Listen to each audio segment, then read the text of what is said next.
আচ্ছা দেখো, last class হচ্ছে আমরা এন্ট্রপি নিয়ে একটু মোটামুটি আইডিয়া নিয়েছিলাম। ইনিশিয়াল একটা আইডিয়া নিয়েছিলাম বা প্রাইমারি একটা ধারণা নিয়েছিলাম যে এন্ট্রপি জিনিসটা আসলে কি। ওখানে দেখছিলাম যে আসলে পরম যে এন্ট্রপি ওটা আমরা নির্ণয় করতে পারি না, তবে কোনো কারণে যদি এন্ট্রপি পরিবর্তন হয় তো আমরা ওই এন্ট্রপি পরিবর্তন নির্ণয় করতে পারি আর কি। সো যেমন দেখছিলাম যে ওখানে তাপ শোষণ করলে বা সিস্টেম যদি তাপ শোষণ করে বা তাপ যদি বর্জন করে তাহলে দেখা যায় যে আমরা এন্ট্রপি পরিবর্তন হয়, আর যদি তাপ শোষণ বা বর্জন না করে তাহলে এন্ট্রপি কিন্তু পরিবর্তন হয় না, যা এন্ট্রপি ছিল তাই থাকে সিস্টেমের। সো ওই যে এন্ট্রপি পরিবর্তন হয় তাপ শোষণ বা বর্জন করলে, তখন আমরা কি ওই শরীর তাপ বা বর্জিত তাপের হার দিয়ে কি করতে পারি, এন্ট্রপি নির্ণয় করতে পারি আর কি। ঠিক আছে, যেমন ওই ডিএসসি ইকাল ছিল তোমার ডিকিউ ডিভাইড বাই টি আর কি, ওখানে কিন্তু টিটা ধ্রুবক ছিল আর কি।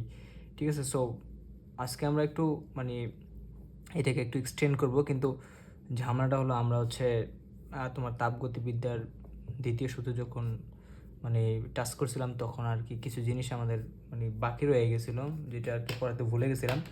এর মধ্যে একটা ছিল হচ্ছে তোমার প্রত্যাবর্তী এবং অপ্রত্যাবর্তী। একটা হচ্ছে প্রত্যাবর্তী প্রক্রিয়া, একটা হচ্ছে অপ্রত্যাবর্তী প্রক্রিয়া আর কি। ঠিক আছে, বা এটাকে বলা হয় ইংলিশে তোমার রিভার্সাল প্রসেস আর কি। সো এখন এটা যদি একটু আইডিয়া নাও, এটা আসলে বেশি খুব বেশি বড় টপিক না, এটা একটু আইডিয়া থাকলে তোমার পরবর্তীতে আর কি এন্ট্রপি নিয়ে যে আমরা আগাবো এগুলো আর কি সব তোমরা বুঝতে আর কি তোমাদের সুবিধা হবে। ঠিক আছে, অনেকে আসলে মোটামুটি সংজ্ঞা বুঝাই দেয়, সংজ্ঞা মোটামুটি একটু বইলা শেষ করে দেয় আর কি। আমি একটু মোটামুটি একটু ডিটেলসে দেখাবো আর কি। যেমন হেডলাইনটা হবে এরকম, প্রত্যাবর্তী এবং দুইটা প্রক্রিয়া আছে।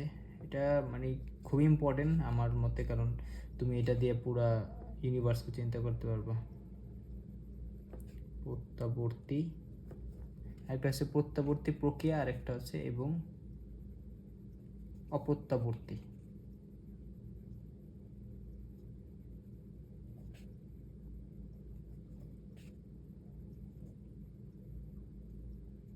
দুইটা কিন্তু দুই জিনিস, একটা হচ্ছে প্রত্যাবর্তী, একটা হচ্ছে অপ্রত্যাবর্তী প্রক্রিয়া, দুইটা আলাদা আলাদা প্রক্রিয়া আর কি। প্রত্যাবর্তী প্রক্রিয়া এবং অপ্রত্যাবর্তী প্রক্রিয়া আর কি। ঠিক আছে, সো এখন ফার্স্টে হচ্ছে আমরা প্রত্যাবর্তী প্রক্রিয়া না কাজ করি। প্রত্যাবর্তী বলা হয় বা এটা বলা হয় প্রত্যাগামী প্রক্রিয়া। ঠিক আছে, আমি যদি বলি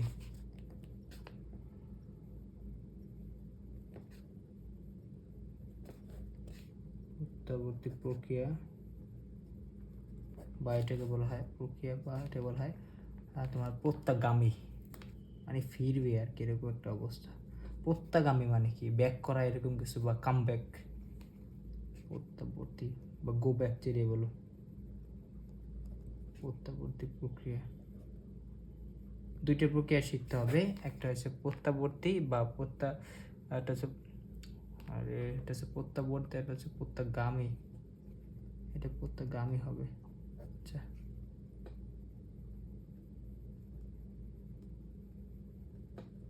প্রত্যাগামী। ঠিক আছে, প্রত্যাবর্তী বা প্রত্যাগামী প্রক্রিয়া, আরেকটা হচ্ছে অপ্রত্যাবর্তী। সো আগে এটা শিখি, পরে অপ্রত্যাবর্তীতে যাবো, ওইটা ইজি। সো এটা বুঝতে পারলে ওইটা একদমই বুঝতে পারবা, বা এটা রিভার্সেবল প্রসেস বলা হয় আর কি। ঠিক আছে, সো আসলে এই প্রত্যাবর্তী প্রক্রিয়ার অপ্রত্যাবর্তী প্রক্রিয়ার ভিতরে তোমাদের বইতে কিছু আর কি শর্ত দিছে, কিছু পার্থক্য দিছে, ওগুলো তোমরা একটু দেখে নিও। মোটামুটি সংজ্ঞাটা বুঝতে পারলে বাকি জিনিসগুলো তোমরা বুঝতে পারবে। যেমন এখানে বলা হয়েছে প্রত্যাবর্তীর ক্ষেত্রে বা প্রত্যাগামীর ক্ষেত্রে কি বলা হয়েছে, যে যে প্রক্রিয়ায়, সংজ্ঞাটা বুঝতে পারলেই হয়, যে প্রক্রিয়ায় তোমার কি যে বিপরীতমুখী হয়, যে প্রক্রিয়া বিপরীতমুখী হয়,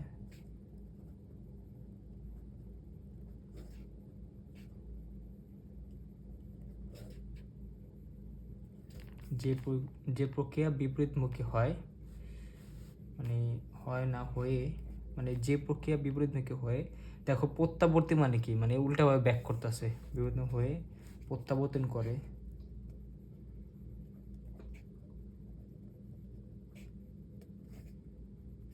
যে প্রক্রিয়া বিপরীতমুখী হয়ে প্রত্যাবর্তন করে, ঠিক আছে, এবং সম্মুখবর্তী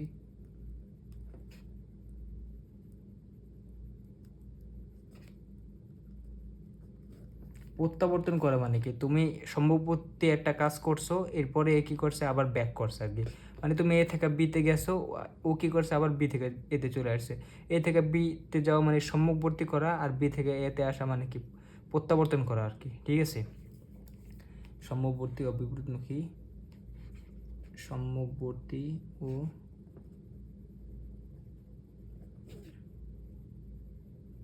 বিপরীতমুখী মানে এই প্রত্যাবর্তী প্রক্রিয়া আর কি, মানে এইটা বিপরীতমুখী প্রক্রিয়ার বিপরীতমুখী মানে এই তোমার প্রত্যাবর্তন যে করতেছে এটাই প্রক্রিয়ার কি প্রতি স্তরে, তুমি বলতে পারো প্রতি স্তরে কি তোমার তাপ ও কাজ, দুটা জিনিস নিয়ে কথা বলবো। তাপ ও কাজের ফলাফল সমান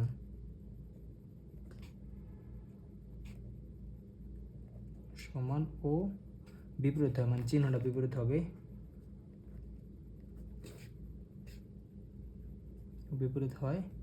সেই প্রক্রিয়াকে আমরা বলতে পারি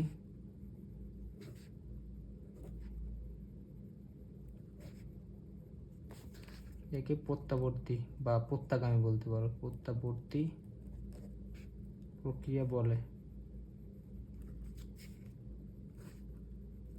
মানে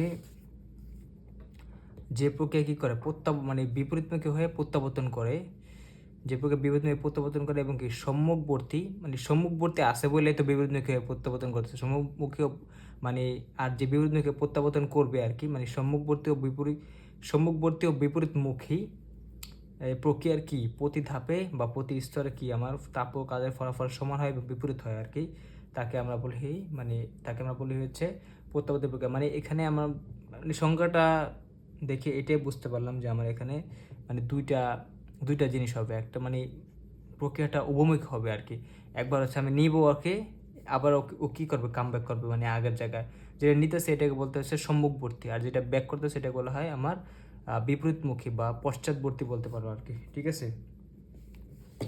যেমন যদি আমি একটা এক্সাম্পল দিই, তোমরা একটা এক্সাম্পলের সাথে মোটামুটি আগে থেকেই পরিচিত আছো, সো আমি এটা দিয়ে যদি একটু বোঝাই, যেমন এটা হচ্ছে আমার ভূমি, ঠিক আছে। সো আমার এখানে একটা বস্তু আছে আর কি, ধরো এটা দিয়ে একটু দেখাই, এমভরের একটা বস্তু আছে এখানে,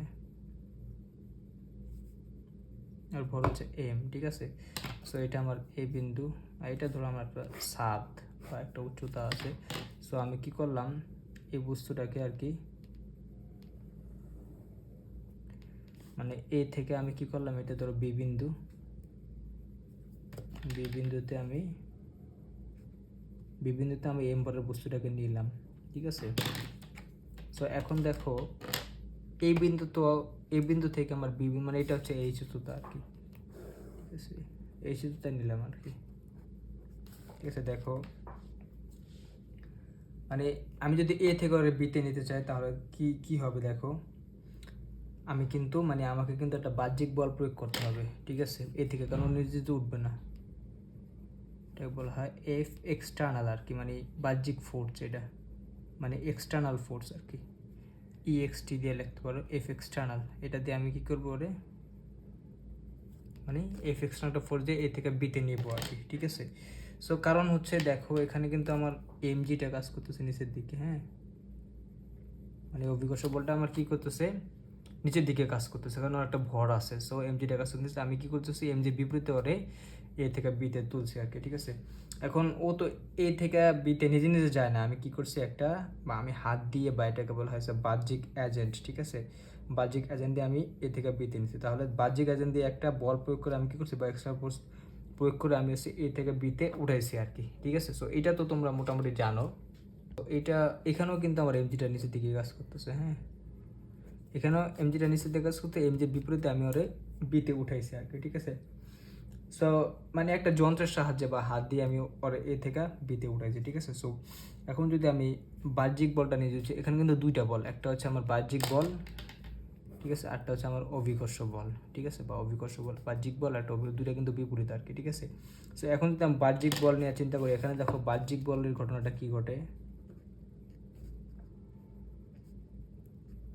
বাহ্যিক বল কিন্তু দেখো আমার এফ এক্সটার্নালটা উপরের দিকে, মানে আমি যখন এ থেকে ওটা বিতে উঠাইছি তখন আমার কি তোমার বাহ্যিক বলটা উপরের দিকে, আবার স্মরণটা হয়েছে কিন্তু উপরের দিকে আর কি, কারণ এটা এ থেকে বি থেকে এ না কিন্তু। সো আমার যেহেতু সরণ আর বল একই দিকে, অবশ্যই আমি এখানটা কাজ করছি, সেই কাজটা কি আমার পজিটিভ হবে, মানে ডব্লিউ বাহ্যিক বলের ক্ষেত্রে মানে এ বির ক্ষেত্রে কি হবে, তুমি বলতে পারো যে mg প্লাস mgh, ঠিক আছে।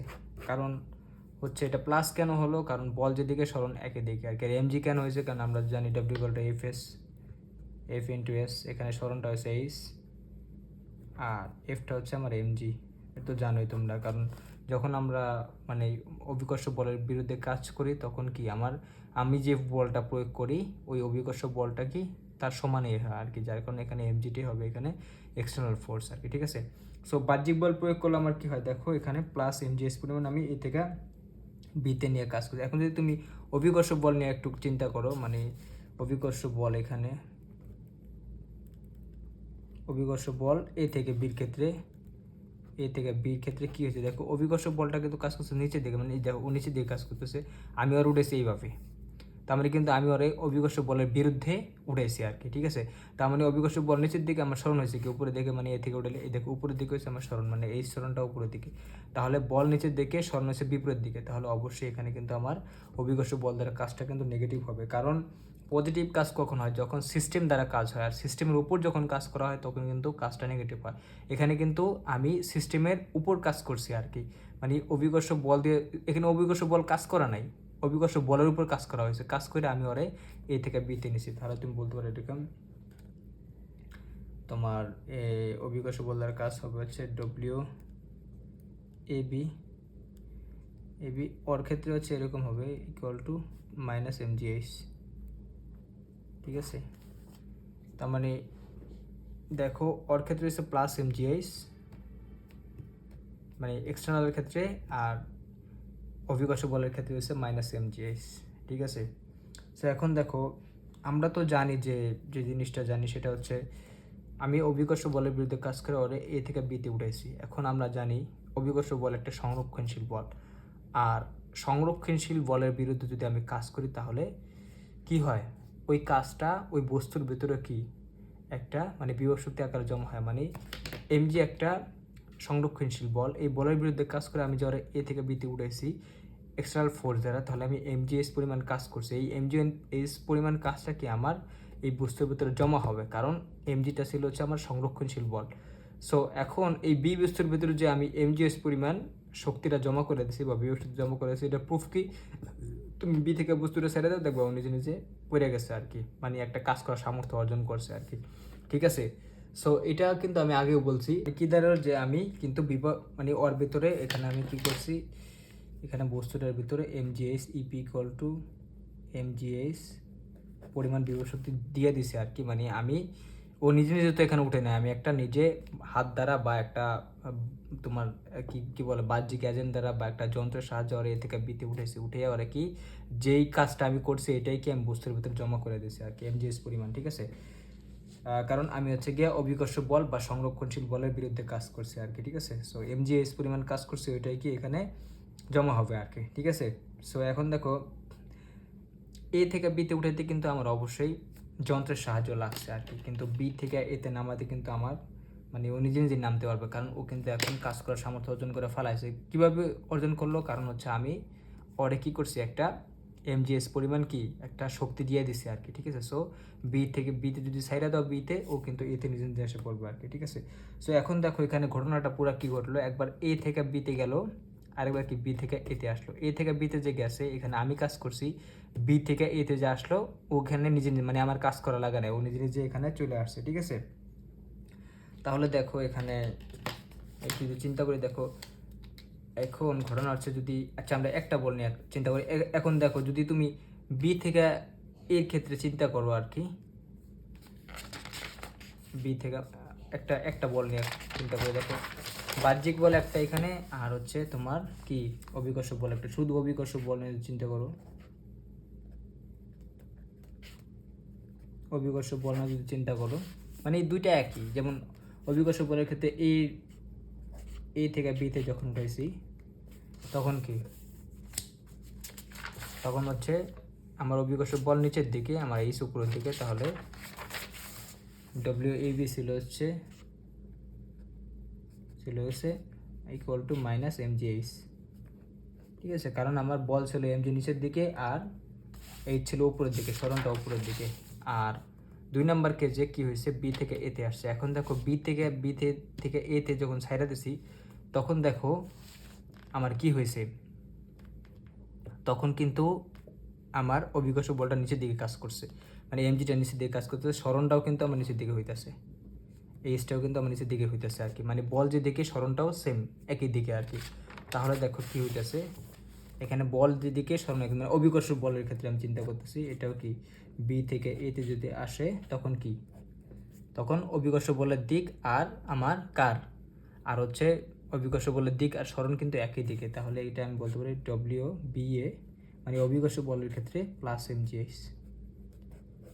কারণ বল আর সরণের দিক একই, ঠিক আছে। আবার যদি বাহ্যিক বল নিয়ে চিন্তা করো তখন কিন্তু বাহ্যিক বল এখানে উঠেছিল, এ থেকে বিতে এটা হচ্ছে প্লাস mgh, আবার বি থেকে এ থেকে আসলে কিন্তু বাহ্যিক বল নিয়ে চিন্তা করলে মাইনাস mgh হবে, কারণ আমার বাহ্যিক বল কাজ করবে উপরের দিকে, সরণ হবে নিচের দিকে। এখন তুমি বলতে পারো ভাই এখান থেকে যদি এদিকে নামাই তো বাহ্যিক বল কেমন উপরের দিকে কাজ করে, বাহ্যিক বল তো নিচের দিকেই কাজ করবে, কারণ এই পর্যন্ত উঠেছি মতো হয়তো বাহ্যিক বল উপর দিকে কাজ করছিল, এখন তো বাহ্যিক বল এখানে নাই, কারণ আমি এগুলো সাইডে দিতেছি, বাহ্যিক বল কই, বাহ্যিক বল তো কোথা থেকে আসলো না, কারণ সাইডে দিয়ে তো নিজে নিজে আসতেছে, আমি কিন্তু কোনো বল প্রয়োগ করি না। দেখো আমি যদি ওরে বি থেকে এতে হাত দিয়ে নামাই এরকম করে ধইরা, মানে এই ধরো একটা কলমকে আমি যদি বি মানে উপর থেকে নিচে নামাই, তাহলে দেখো নামানোর জন্য কিন্তু আমি ওর একটা উপরের দিকে বল প্রয়োগ করতেছি, নামাইতেছি ঠিকই, কিন্তু হাত দিয়ে কি ওরে একটা উপরের দিকে বল প্রয়োগ করে নামাইতেছি, ঠিক আছে, নাহলে তো এরকম পড়ে যেত। আমি কি করতেছি, ওরা নামাইতেছি ঠিকই, কিন্তু আমার এই হাতের বলটা কিন্তু উপরের দিকে কাজ করতেছে, কাজ করে দেখে ও এখানে স্থির আছে, স্থির থেকে থেকে নামতেছে আর কি। তার মানে কি আমার হাতের বলটা কিন্তু উপরের দিকেই আছে, সরণটা হইতেছে নিচের দিকে আর কি, যার কারণে আমি এখানে যে বল আর বাহ্যিক বলের ক্ষেত্রে বল আর সরণটা কিন্তু বিপরীত দিকে হয়, যার কারণে ওটা হচ্ছে মাইনাস mgh আইতো এদিকে আর কি। তাহলে দুইটার ক্ষেত্রে আমি দেখলাম একটা প্লাস mgh একটা মাইনাস mgh। সো একটা বল নিয়ে মানে চিন্তা করলে হয়। এখন দেখো আমরা বুঝতে পারলাম যে আমি কি করছি এখানে, ঘটনাটা একবার আমরা সংখ্যাটা বুঝতে চাইতেছি, একবার কি করছি এ থেকে বিতে উঠেছি, আরেকবার বি থেকে এতে নামাইছি আর কি, মানে যেখান থেকে শুরু করছিলাম আবার কি ঘুরে সেখানে ফিরে আসছি, ঠিক আছে। সো যাওয়ার সময় কাজের পরিমাণ কী ছিল, দেখো সংখ্যাটা বুঝতে চেষ্টা, যাওয়ার সময় কাজের পরিমাণ ছিল mgh, আসার সময় কাজের মানে পরিমাণ কী ছিল mgh, যেখানে দেখো যে প্রতিনিধিত্ব কাজের ফলাফল সমান, দেখো কাজের ফলাফল কি সমান কিনা, যাওয়ার সময় mgh ছিল, আসার সময় mgh হয়েছে আর কি, মানে শুধু কাজ নিয়ে চিন্তা করছি mgh আসার সময় mgh, ঠিক আছে, কিন্তু চিহ্নটা বিপরীত, ও বিপরীত হয়, মানে এই দেখো একটা ছিল প্লাস একটা ছিল মাইনাস একটা ছিল প্লাস আর কি, ঠিক আছে।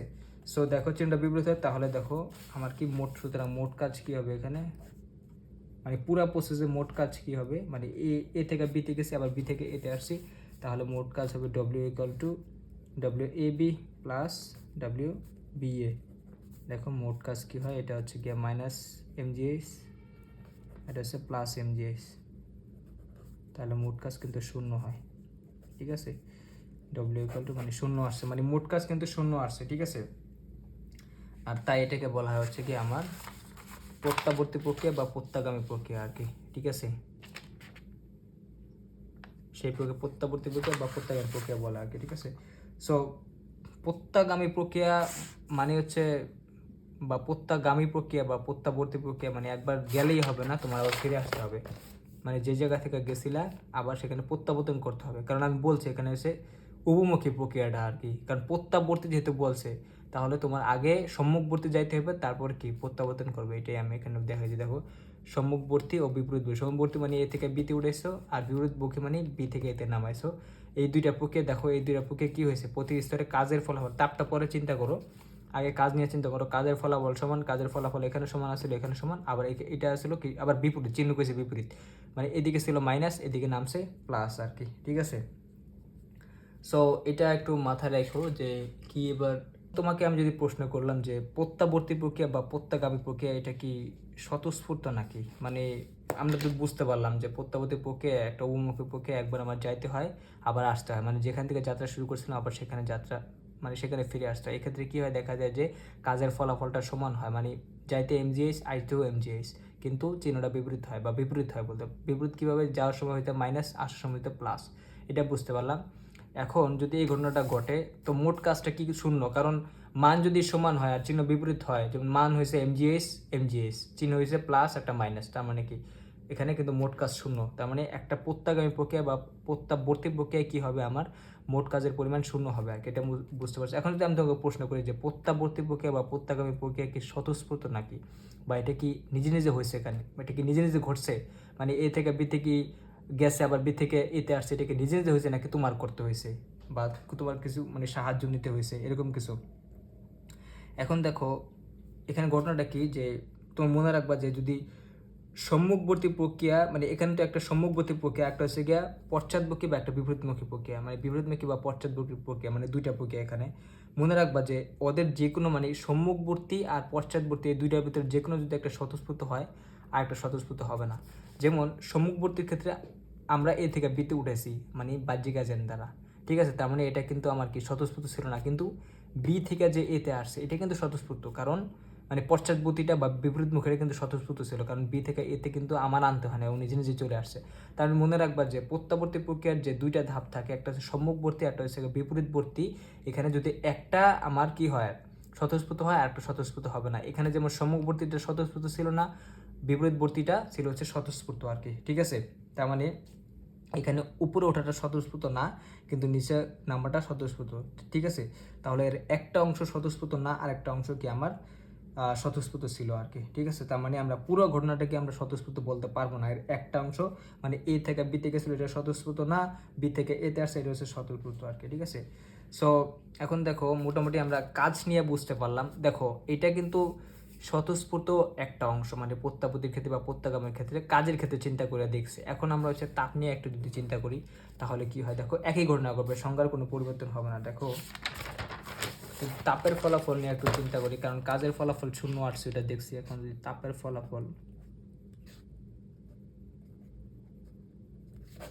আমি খুব মানে কথা একটু বেশি বলি, কারণ আসলে আমিও তো ট্যালেন্টেড স্টুডেন্ট ছিলাম না সত্যি কথা বলতে। সো মানে ভাইয়া আমাকে যেভাবে পড়াইছে আমার মনে হয়েছে যে মানে উনি একমাত্র যে টিচার যে কিনা আমারে বুঝাইতে পারছে আর কি, দুনিয়ার কোনো স্যার আমারে ওইভাবে বুঝাইতে পারে নাই।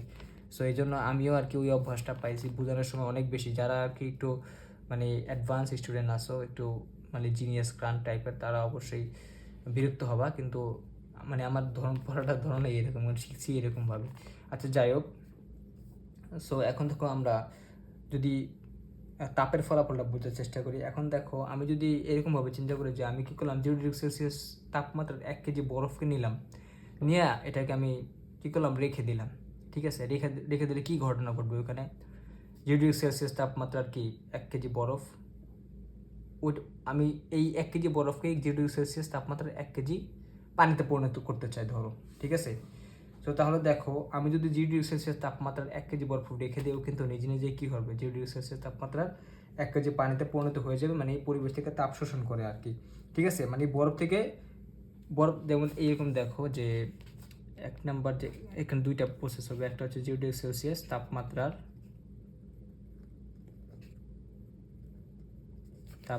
1 কেজি বরফ,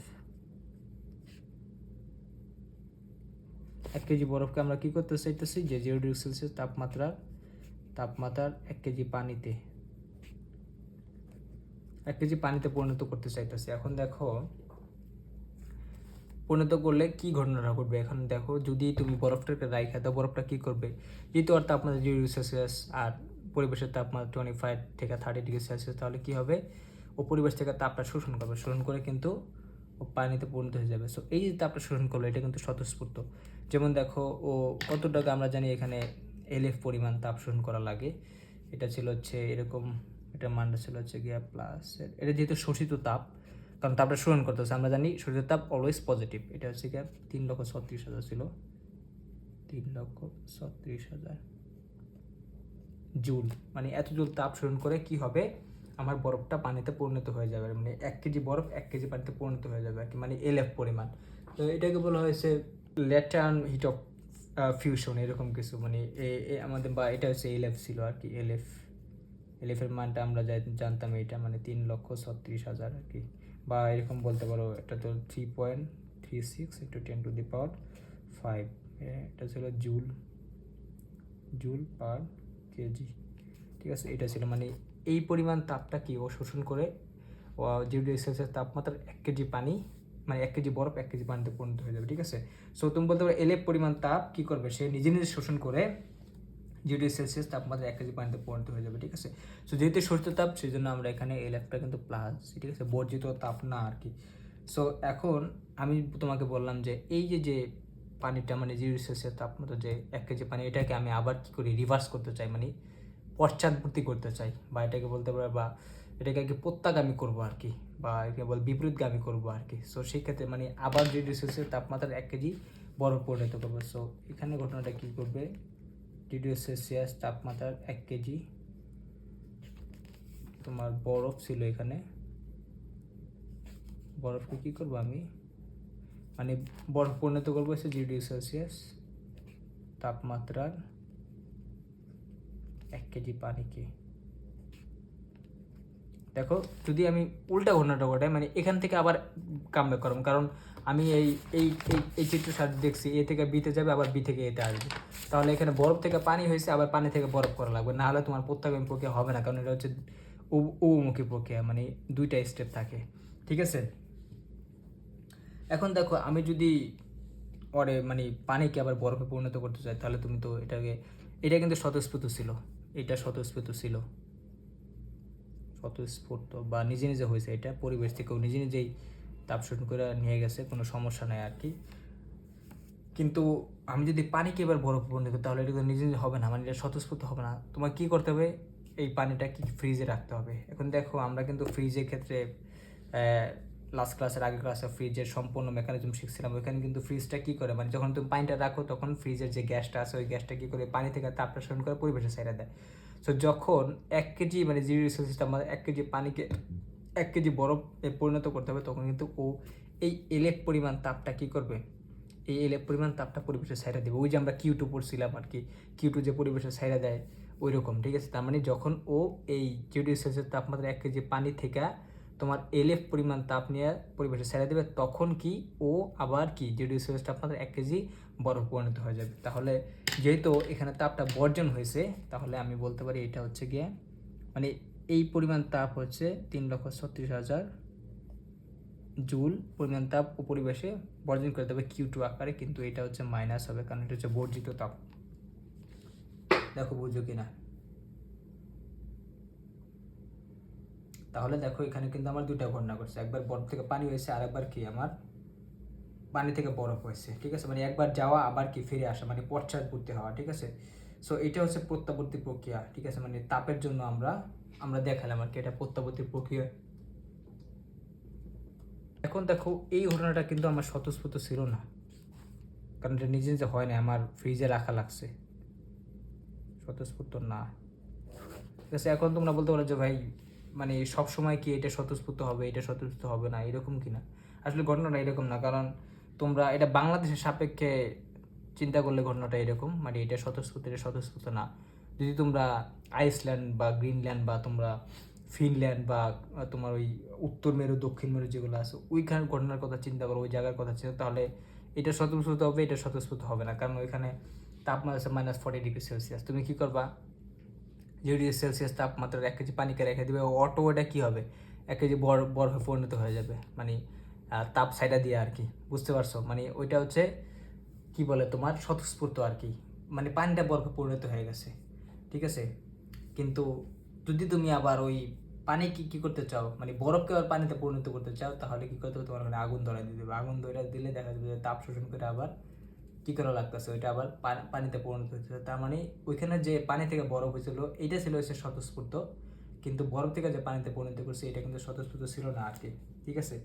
সো তবে আমরা বাংলাদেশ সাপেক্ষে এখানে চিন্তা করবো, নাহলে আবার মানে প্যাঁচ লাগিয়ে ফেলাবে। তবে আমি এখানে যে জিনিসটা বুঝাতে চাইছি সেটা হচ্ছে গিয়া যে প্রত্যাগামী প্রক্রিয়ার যে দুইটা প্রসেস থাকে, একটা হচ্ছে পশ্চাৎবর্তী, একটা সম্মুখমুখী, একটা পশ্চাৎবর্তী বা বিপরীতমুখী।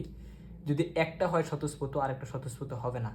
যেমন এখানে বলছি এটা ছিল স্বতঃস্ফূর্ত, এটা স্বতঃস্ফূর্ত না, কিন্তু আইসল্যান্ডের ক্ষেত্রে কি এটা স্বতঃস্ফূর্ত, এটা স্বতঃস্ফূর্ত না, মানে কি একটা স্বতঃস্ফূর্ত হলে আরেকটা স্বতঃস্ফূর্ত হবে না, এটা এই জিনিসটা মাথায় রাখা আর কি, ঠিক আছে। তবে প্রত্যাগামী প্রক্রিয়া আমার কি করতে হবে, দুইটা কাজ করতে হবে, একটা হচ্ছে কি সম্মুখমুখী করতে হবে, একটা হচ্ছে বিপরীতমুখী করতে হবে। সো এইটা ছিল হচ্ছে আমার সম্মুখবর্তী, এটা ছিল ধরো বিপরীতমুখী আর কি, ঠিক আছে। সো এখানে দেখো সম্মুখবর্তী মানে প্রক্রিয়া তাপের ফলাফল যা বিপরীতবর্তী প্রক্রিয়া তার ফলাফল তাই। দেখো এখানে কিন্তু এই যে এখানে যে তাপটা কি করছে, এই তাপটাও কিন্তু শোষণ করছে, মানে বরফ থেকে পানি হওয়ার জন্য, মানে আবার কি বর্জন করার সময় কি এই পরিমাণ তাপটাই বর্জন করে দিয়েও কিন্তু পানি থেকে বরফ পরিণত হয়েছে। তার মানে কি তাপের ফলাফল সমান, কিন্তু চিহ্নটা দেখো আর প্লাস আর মাইনাস। ওইখানে এমজিএইচ ছিল সমান, কাজের ফলাফল সমান, কিন্তু চিহ্নটা কি একটা ছিল প্লাস একটা মাইনাস। তো এটাই এখানে বলছি যে সম্মুখবর্তী ও বিপরীতমুখী প্রক্রিয়ায় প্রতি স্তরের তাপ ও কাজের ফলাফল সমান, ঠিক আছে। তো তুমি এই দুইটাকে যদি যোগ করে দাও, মানে প্লাস 3,36,000 মাইনাস 3,36,000, তাহলে কিন্তু জিরোই আসবে, ঠিক আছে। তার মানে তাপের ফলাফলটা কি, কিউটা আসলে শূন্যই আসতেছে ওই একইভাবে ডব্লিউ এর মতো, ঠিক আছে। সো এই জিনিসগুলো আর কি একটু মাথায় রাখবা, যে আবার তুমি আরও ডিটেল চিন্তা করতে যে পানি থেকে বাষ্প পরিণত হচ্ছে, আবার বাষ্প থেকে কি পানিতে পরিণত হচ্ছে, এগুলো হচ্ছে তোমার প্রত্যাবর্তী প্রক্রিয়া, মানে একই সাথে দুইটা গণনা করতেছে। ফলে এটা বুঝতে পারলাম যে প্রত্যাগামী যে কোনো একটি প্রক্রিয়া মানে বা প্রত্যাগামী বা প্রত্যাবর্তী যে কোনো প্রক্রিয়া কি উভমুখী হয় আর কি, ঠিক আছে। মানে একবার যাইতে হয় আরেকবার কি ফিরে আসতে হয়, ঠিক আছে। সো এখন এটা যদি বুঝতে পারো, আমি কিছু জিনিস অনেকগুলা জিনিস এখানে বলছি, এগুলো তোমরা একটু মানে নোট করে রাখবা আর কি, ওটা বলা জট ডাউন করা বা নোট ডাউন করে রাখতে পারবো আর কি। সো যেমন আমি বলছি যে মানে কখনো প্রত্যাগামী বা প্রত্যাবর্তী প্রক্রিয়া স্বতঃস্ফূর্ত না, মানে তাদের একটা অংশ স্বতঃস্ফূর্ত, এটা মনে রাখো। তারপর হচ্ছে প্রত্যাগামী প্রক্রিয়ায় কি হয় যে সম্মুখবর্তী ও পশ্চাৎমুখী প্রক্রিয়া তারপর ফলাফল সেভাবে কিন্তু চিহ্নটা বিপরীত হবে, এগুলো একটু মাথায় রেখো, ঠিক আছে। সো এখন যদি আমি একটু তোমার এটা বুঝাই, আরেকটা জিনিস হচ্ছে তোমরা যে ওখানে কার্ণচক্রে পড়ছিলা মনে আছে, মানে ওই যে একটা জিনিস ছিল যে এ বি সিতে ঘুরে আবার ডিতে যায় আবার কি এতে চলে আসছিলাম, ওইটা কিন্তু একটা মানে প্রত্যাবর্তী প্রক্রিয়া ছিল, বা ওইটাকে বলা হয় তুমি প্রত্যাগামী প্রক্রিয়া ছিল, কারণ ওখানে কিন্তু কাজের ফলাফলটা শূন্য আসছিল, ঠিক আছে। দেখতে তোমরা তো দেখছিলা যে আমরা কি করছি, প্রতিটা অংশে এরকম কাজটা বের করছিলাম, তখন ওখানে শূন্য আসছিল, এরকম একটা অবস্থা, ঠিক আছে। ওইটা একটু বলতেছি, এটা আমি একটু চিত্র এঁকে পরে দেখাবো। কানো চক্রের ক্ষেত্রে তোমরা দেখছিল যে ওখানে এ থেকে বিতে গেছিলাম, বি থেকে সিতে গেছিলাম, সি থেকে ডিতে, আবার ডি থেকে এতে আসছিলাম, মানে ঘুরে ফিরে এ থেকে যাত্রা শুরু করছি, মানে যেখান থেকে যাত্রা শুরু করছে আবার ওইখানে ফিরে আসছি, মানে এরকম ঘটনার মতো। এখান থেকে যাত্রা শুরু করে এখানে গেছি, আবার কি এখানেই ফিরে আসছি, আবার এখানেও সেম, মানে এ থেকে যাত্রা শুরু করে বিতে গেছি, আবার এতে ফিরে আসছি। ওইখানে কিন্তু আমি এ থেকে যাত্রা শুরু করেছিলাম, এ বি সি ডি ঘুরে আবার এতেই কি ফিরে আসছিলাম, ঠিক আছে। সো যেমন এ থেকে বিতে তাপ শোষণ করছিল, আবার কি হয়েছিল যে তাপ শোষণ করার মানে আবার কি করছে যখন ফেরত আসছে, মানে ইসে কি বলে ডি থেকে এতে ফেরত ফেরত আসছে, তখন কিন্তু আমরা দেখছিলাম যে মানে একটা প্রক্রিয়া মানে ধাপ নাম্বার 3-এ কি করছিল, তাপটা কিছু একটা বর্জন করে দিয়েছিল, এরকম মানে ধাপ ইসে আর কি, সেকেন্ড ধাপে আর কি, ঠিক আছে। তার মানে কি একটা ধাপে দেখা গেছিল কিয়ন পরিমাণ তাপ শোষণ করছিল, একটা ধাপে কি করছিল কিউটি পরিমাণ তাপ সে বর্জন করে দিয়েছিল আর কি, ঠিক আছে। সো এই জন্য আর কি আমি বললাম যে মানে ওইখানে মোট তাপটা কি আমার মানে কোন ইটা মানে যে পরিমাণ তাপ শোষণ করছে ওই পরিমাণ তাপটা কি আবার সে বর্জন করে দিয়েছিল, এরকম একটা অবস্থা, ঠিক আছে। সো এটা একটু মাথায় রেখো। তাহলে তাপ শোষণ করছে আবার বর্জন করছে মানে ওইখানে, হ্যাঁ। তো তাপের ফলাফলটা কি ওখানে সমান ছিল এবং বিপরীত ছিল, বা ওটা ছিল হচ্ছে আমার কি একই বা প্রত্যাগামী প্রক্রিয়া আর কি, ঠিক আছে। শোষণ আর বর্জন ছিল এখানে। সো তাপের ফলাফল সমান আর কি, যে পরিমাণ তাপ শোষণ করছে ওই পরিমাণ তাপে কি সে বর্জন করে দিচ্ছে আর কি, ঠিক আছে। এবং বিপরীত ছিল আর কি, এ থেকে বি যেদিকে, বি থেকে এ তো সেম না আর কি, ঠিক আছে। বা এ থেকে বি, বি থেকে সি, সি থেকে ডিতে, ডি থেকে এতে, এটা তো মানে এ মানে উল্টা প্রসেস হয়ে যায় আর কি, ঠিক আছে। এ থেকে বিতে, এ থেকে যাত্রা শুরু করছি আবার ঘুরে ফিরে তোমার এতেই চলে আসছে। সো এটা একটু মাথায় রেখো। এখন দেখো আমি একটু দেখাবো হচ্ছে তোমার, আমরা তো প্রত্যাগামীটা পড়লাম, এখন অপ্রত্যাগামীটা একটু যদি দেখাই। অপ্রত্যাগামী এটা অপ্রত্যাগামী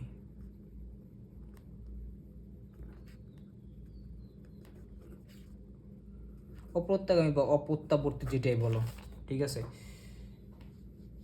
সো দেখো এখানে কি করো, মানে অপত্যাবর্তী বা অপত্যাগামী প্রক্রিয়া বলতে পারো। মানে এখানে সংজ্ঞাটা এরকম আছে যে প্রক্রিয়া মানে একমুখী, মানে এক সম্মুখগামী হওয়ার পর বিরুদ্ধগামী হয়ে আর প্রত্যাবর্তন করে না। মানে অপত্যাগামী মানে কি, মানে প্রত্যাবর্তন করবে না আর কি, এটাকে তো বলা হয় অপত্যাগামী, ঠিক আছে। মানে প্রত্যাগামী না আর কি, ঠিক আছে। প্রত্যাগামী না মানে এটা অপত্যাগামী। তো সংজ্ঞাটা যদি লেখা যায় তাহলে এরকম যে যে প্রক্রিয়ায় কি করে সম্মুখগামী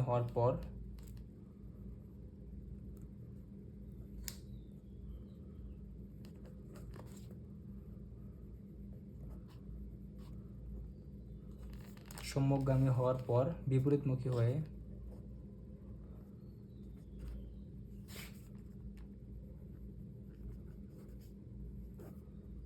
মানে আর কাম ব্যাক করে না আর কি, প্রত্যাবর্তন করে না। যে প্রক্রিয়া সম্মুখমুখী হওয়ার পর বিপরীতমুখী হয়ে প্রত্যাবর্তন করে না, মানে ওইটার বিপরীত আর কি, প্রত্যাবর্তন করে না বা করতে পারে না, তাকে বলা হয় তোমার অপ্রত্যাবর্তী বা অপ্রত্যাগামী প্রক্রিয়া আর কি, ঠিক আছে। যেমন যেমন একটু এক্সাম্পল দিলে তোমার এখানে আমার একই ভাই, কিছু না। এটা ছিল এ বিন্দু ছিল, আর এটা হচ্ছে আমার বি বিন্দু, ঠিক আছে। সো আমি কি করলাম, এ থেকে বিতে তুলছি, ধরো এম্বরের বস্তুটা অলরেডি এখানে তোলা আছে, তোলা থাকলে আমি কি করলাম, এই বি থেকে এতে মানে বি থেকে সাইডে দিলাম বস্তুটা, তাহলে দেখো কিন্তু নিজে নিজে এখানে চলে আসবে। মানে এমজির কারণে ও কী করবে, এটা এই জিনিসটা ছিল, তাহলে ও কী করবে, মানে নিজে নিজে কি আমার এটা হচ্ছে আমার অবস্থান 1, এটা হচ্ছে অবস্থান 2। মানে আমি যদি বি থেকে কি সাইডা দিই, ও কিন্তু নিজে নিজে আমার কি করবে, এতে নেমে মানে চলে আসবে আর কি, ঠিক আছে। বা এই যে এখানে যে দেখছিলাম, এই যে এখানে, ওই যে এখানে তুমি কি করলা, মানে এই অংশটা আর কি মুছে দিলা, মানে এই দ্বিতীয় অংশটা মুছে দিলা, তাহলে কি হবে দেখো, 0 সেলসিয়াস তাপমাত্রার 1 কেজি বরফ কি নিজে নিজে কিন্তু 0 সেলসিয়াস তাপমাত্রা 1 কেজি পানিতে পরিণত হয়েছে। মানে এটাও কিন্তু নিজে নিজে করছে, এটাও কিন্তু নিজে নিজে, মানে দ্বিতীয় এক্সাম্পল দিলে এরকম 0 সেলসিয়াস তাপমাত্রার 1 কেজি বরফ কি হয়েছে, 0 সেলসিয়াস তাপমাত্রার 1 কেজি পানিতে পরিণত, 1 কেজি পানিতে পরিণত হয়ে গেছে আর কি, ঠিক আছে। মানে এখানে প্লাস 3,36,000 জুল তাপ ও কী করবে, নিজে নিজে শোষণ করে আমার, মানে কি হয়েছে, নিজে নিজে শোষণ করে আমার কি হয়েছে, 0 সেলসিয়াস তাপমাত্রা 1 কেজি পানিতে পরিণত হয়েছে। দেখো এখানে কিন্তু বিপরীতটা ঘটতেছে না, বিপরীতটা ঘটতে হলে তোমার কি করা লাগবে, আবার কাজ করা লাগবে, এখানে তোমার বাহ্যিকভাবে কাজ করা লাগবে আর কি, ঠিক আছে। মানে যা খালি যাইতেছে আর কি, শুধু যাচ্ছে আর কি, ঠিক আছে। মানে এখানে ফিরে আসার কিছু নাই, মানে আমি পানি থেকে আর বরফে পরিণত করলাম না, বা আবার কি করলাম, এ থেকে বিতে পাঠালাম না, ঠিক আছে। সো দেখো এখানে আমি যে দুটো এক্সাম্পল দিলাম, এগুলো কিন্তু সব স্বতঃস্ফূর্ত প্রক্রিয়া, মানে বি থেকে এতেও আসছিল, এটা স্বতঃস্ফূর্ত ছিল, আবার কি বরফ থেকে পানিতে পরিণত হচ্ছে, এটাও কিন্তু স্বতঃস্ফূর্ত প্রক্রিয়া হইতেছে আর কি, ঠিক আছে। সো যেমন মানে ধরতে পারো যে একটা হেলানো তল আছে, হেলানো তলের ভিতরে যদি আমি কি করি, পানি ঢেলে দিই, তাহলে কি পানিটা নিজে নিজেই কিন্তু আমার নিচে পড়বে, মানে ভূমিতে পড়ে যাবে। সো আমি কিন্তু, ও কিন্তু নিজে নিজে আবার কি ভূমি থেকে উপরে উঠবে না। সো এই যে হেলনা তলে নিজে নিজে ভূমিতে পড়ে গেল, এটা কিন্তু স্বতঃস্ফূর্তভাবে পড়ছে আর কি, ঠিক আছে।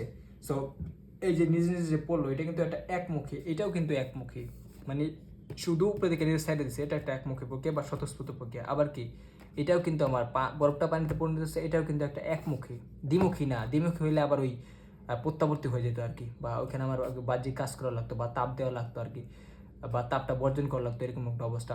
সো এখানে কি হইতেছে দেখো, এটা কিন্তু একটা একমুখী প্রক্রিয়া, ওটা কিন্তু উমুখী ছিল আর কি। তোমরা জানোই যে ওখানে আমরা বি থেকে এ থেকে বিতে নিচ্ছি, আর বি থেকে এতে আসছি। দেখো এটাও একমুখী, এটাও একমুখী, ঠিক আছে। আর পানিটা কি তুমি কি করলে, একটা ঢালু তলা ঢেলে দিলে, নিচে পড়ে গেল, তার মানে একমুখীভাবে পড়ে গেছে, এটা উপরের দিকে উঠে নেয় আর কি, ঠিক আছে। সো এটাও বুঝতে পারলাম যে কি। আবার আবার আরেকটা এক্সাম্পল আছে, যেমন আমরা পুরো চ্যাপ্টার দেখা যায় যে বেশি তাপমাত্রা থেকে কম তাপমাত্রার দিকে কি আমার তাপপ্রবাহ হয়, ঠিক আছে। সো এটাও কিন্তু একটা একমুখী, এখানে কিন্তু একটা একমুখী ঘটনা ঘটতেছে আর কি, বা স্বতঃস্ফূর্তভাবে এটা ঘটতেছে। তুমি কিন্তু কম তাপমাত্রা থেকে বেশি তাপমাত্রা দিকে আনতে পারবা না, এটা আনতে হলে এটা স্বতঃস্ফূর্ত ঘটনা না, এটা আনতে হলে তোমার একটা কি করতে হবে, একটা বাইরের শক্তি প্রয়োগ করতে হবে। তার মানে তাপ যে বেশি তাপমাত্রা থেকে কম তাপমাত্রা যাইতেছে, এটাও কিন্তু একটা স্বতঃস্ফূর্ত ঘটনা, এটাও কিন্তু একটা একমুখী মানে প্রক্রিয়া, ঠিক আছে। এটাকেও তুমি বলতে পারো হচ্ছে অপত্যাবর্তী প্রক্রিয়া বা অপত্যাগামী প্রক্রিয়া আর কি, ঠিক আছে। তার মানে এই জিনিসগুলো, এই এক্সাম্পলগুলো মানে একটু মনে রাখা খুবই জরুরি। মাথায় রাখবা যে দেখো এখানে কিন্তু হাজার হাজার ঘটনা আমি মানে বলতে পারবো আর কি, ঠিক আছে, মানে অপ্রত্যাগামী যেটা আর কি ফিরে আসে না। তার মানে মনে রাখবা যে তার মানে দুনিয়ার সমস্ত প্রক্রিয়া হলো মানে একমুখী, মানে যে ন্যাচারালি যে ঘটনাগুলো ঘটে এগুলো হচ্ছে একমুখী তোমার, মানে একমুখী অপ্রত্যাবর্তী প্রক্রিয়া। যেমন ঝর্ণা থেকে পানি পড়তেছে, এখন পানিটা তো তুমি উড়ালে তোমার কাজ করা লাগবে, তাই না? পানি তো তুমি ওই পাহাড়ের উপরে উড়াতে পারবে না, নিজে নিজে পড়তেছে ঝর্ণা দিয়ে। তার মানে এটা কি একটা অপ্রত্যাগামী একমুখী প্রক্রিয়া আর কি, ঠিক আছে। তার মানে তুমি একটু জিনিসগুলো মাথায় রাখবা যে অপ্রত্যাবর্তী মানে হচ্ছে একমুখী প্রক্রিয়া, বা এটা হচ্ছে স্বতঃস্ফূর্ত প্রক্রিয়া আর কি। একমুখী, স্বতঃস্ফূর্ত বা এই অপ্রত্যাগামী, বা এটাকে বলা হয়েছে কি অপ্রত্যাগামী বা অপ্রত্যাবর্তী প্রক্রিয়া আর কি, ঠিক আছে। তার মানে অবশ্যই অপ্রত্যাগামী বা অপ্রত্যাবর্তী প্রক্রিয়াটা কি হবে? একমুখী হবে এবং স্বতঃস্ফূর্ত হবে, ঠিক আছে। তার মানে দুনিয়ার যত একমুখী স্বতঃস্ফূর্ত প্রক্রিয়া তোমরা দেখতে পাচ্ছ এগুলো সবই হলো অপ্রত্যাবর্তী প্রক্রিয়া, ঠিক আছে। সমস্ত আর কি যত ধরনের আর কি কি বলে মানে একমুখী স্বতঃস্ফূর্ত দেখতে পাইতেছো এগুলো সব হচ্ছে অপ্রত্যাবর্তী প্রক্রিয়া, ঠিক আছে। তাহলে এটা মাথায় রেখো যে যত ধরনের ঘটনা তোমরা দেখো মানে একমুখী স্বতঃস্ফূর্ত এগুলো সব হচ্ছে অপ্রত্যাবর্তী প্রক্রিয়ার এক্সাম্পল আর কি, বা অপ্রত্যাগামী প্রক্রিয়ার এক্সাম্পল, ঠিক আছে। এই গেল আর কি। তাহলে তো মনে রাখবা যে আমরা প্রত্যাবর্তীও দেখতে পারছি, প্রত্যাবর্তীর ক্ষেত্রে চৌমুখী হয়েছিল, এখানে আমার কাজও করা লাগছে আর কি, যেমন কানচক্রের ক্ষেত্রেও দেখছি। তারপরে আরও এক্সাম্পল দিয়ে দেখাইলাম আর কি, ঠিক আছে। সো এটি একটু মনে রাখো। আর হচ্ছে তবে বেশিরভাগ মানে ম্যাক্সিমাম প্রক্রিয়াগুলোই হচ্ছে আমার অপ্রত্যাগামী বা একমুখী প্রক্রিয়া বলতে পারো। দেখো এটা বুঝতে পারছো তোমরা আশা করি। মানে আমার এই টপিকটা একটু বাদ পড়ছিল, এটা হয়তো আগে শেখানো উচিত ছিল যে প্রত্যাবর্তী প্রক্রিয়া বা প্রত্যাগামী প্রক্রিয়া এবং অপ্রত্যাবর্তী বা অপ্রত্যাগামী প্রক্রিয়া আর কি, ঠিক আছে। প্রত্যাবর্তীর ক্ষেত্রে শিখলাম এটা অমুখী, একবার যাইতে হবে আবার একই জায়গায় ফিরে আসতে হবে, যেখানে তাপের ফলাফল কাজের ফলাফল সমান এবং বিপরীত। আরেকটা পড়ছে হচ্ছে তোমার অপ্রত্যাবর্তী বা অপ্রত্যাগামী প্রক্রিয়া, যেখানে আমরা দেখতে পেলাম যে এটা হচ্ছে একমুখী বা স্বতঃস্ফূর্ত প্রক্রিয়া আর কি, যেটা নিজে নিজে ঘটে, তোমার কী করা লাগবে না এখানে, মানে বাহ্যিক কোনো কাজ করা লাগবে না, মানে এটা একমুখী, শুধুমাত্র বি থেকে এতে আসছে, একদিকে যাইতেছে, এটা উল্টা দিকে আসা সম্ভব না, ঠিক আছে। সো এটা গেল।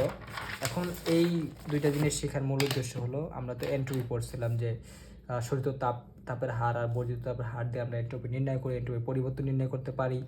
সো এখানে আমরা হচ্ছে গিয়ে এই দুইটা প্রক্রিয়ার ক্ষেত্রে এন্ট্রপির পরিবর্তন বের করবো। যেমন তুমি বলতে পারো যে কোনো একটি অপ্রত্যাবর্তীর ক্ষেত্রে আগে দেখি, যে কোনো একটি অপ্রত্যাগামী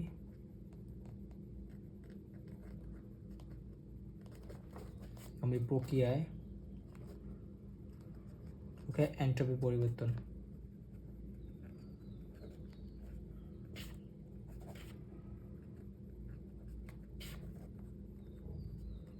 নির্ণয়, ঠিক আছে।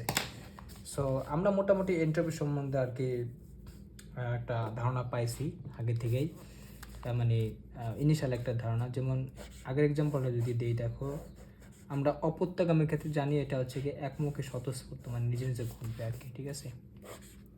সো দেখো আমার যে এক্সাম্পলটা ছিল এখানে এর তাপমাত্রা T1, এর তাপমাত্রা T2 ছিল। সো আমি বললাম এখানে T1 is greater than T2, তাপ ধারক তাপ উৎসের মধ্যে এরকম অবস্থা। সো যদি তাপীয় সংস্পর্শে আনি এই T1 থেকে তাপটা কী করবে, এখানে যাবে, ঠিক আছে।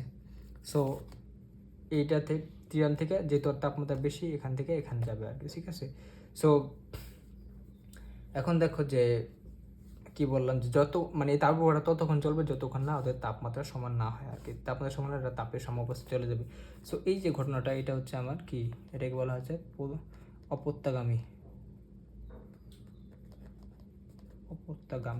ঠিক আছে, অপ্রত্যাগামী প্রক্রিয়া। কারণ এটা শুধু বেশি তাপমাত্রা থেকে কম তাপমাত্রা থেকে তাপটা যাবে, কখনো T2 থেকে T1 কিন্তু আসবে না, বাহ্যিক কোনো বল প্রয়োগ না করলে বা বাহ্যিক কোনো মেশিন যদি এখানে না দাও কখনো T2 থেকে T1 আসবে না আর কি। তার মানে এটা হচ্ছে গিয়ে একমুখী এবং স্বতঃস্ফূর্ত, ঠিক আছে, একমুখী স্বতঃস্ফূর্ত আর কি, ঠিক আছে। সো এটা বুঝতে পারছো আমি যে এখন দেখো আমি যদি এই ঘটনাটা একটু নিচে দেখাই, মানে দুইটাকে একটু একসাথে নিয়ে আসি, তাহলে দেখো এখানে আমি চারপাশে কী করলাম, ডাবল লেয়ার দিলাম, কারণ পরিবেশ চাইতেছে না যে পরিবেশ সাথেও কোনো তাপের আদান প্রদান করুক। এখানে এই দুইটা বস্তু আর কি আমি এখানে নিয়ে আসছি, এগুলো ডাবল লেয়ার দেওয়া আছে ধরো,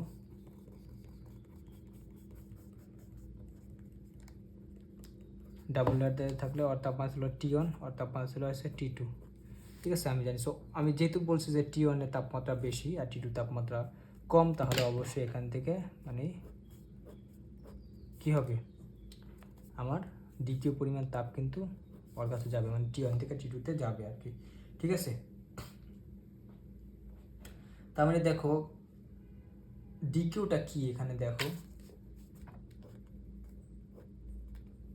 এই যে ডিকিউটা কি, এখানে যেহেতু ওর তাপমাত্রা বেশি ওর তাপমাত্রা কম, তার মানে ঘটনাটা কী করে, তাপের সংস্পর্শে আনলে T1 তাপ কী করে, বর্জন করে, আর T2 কি তাপ শোষণ করে।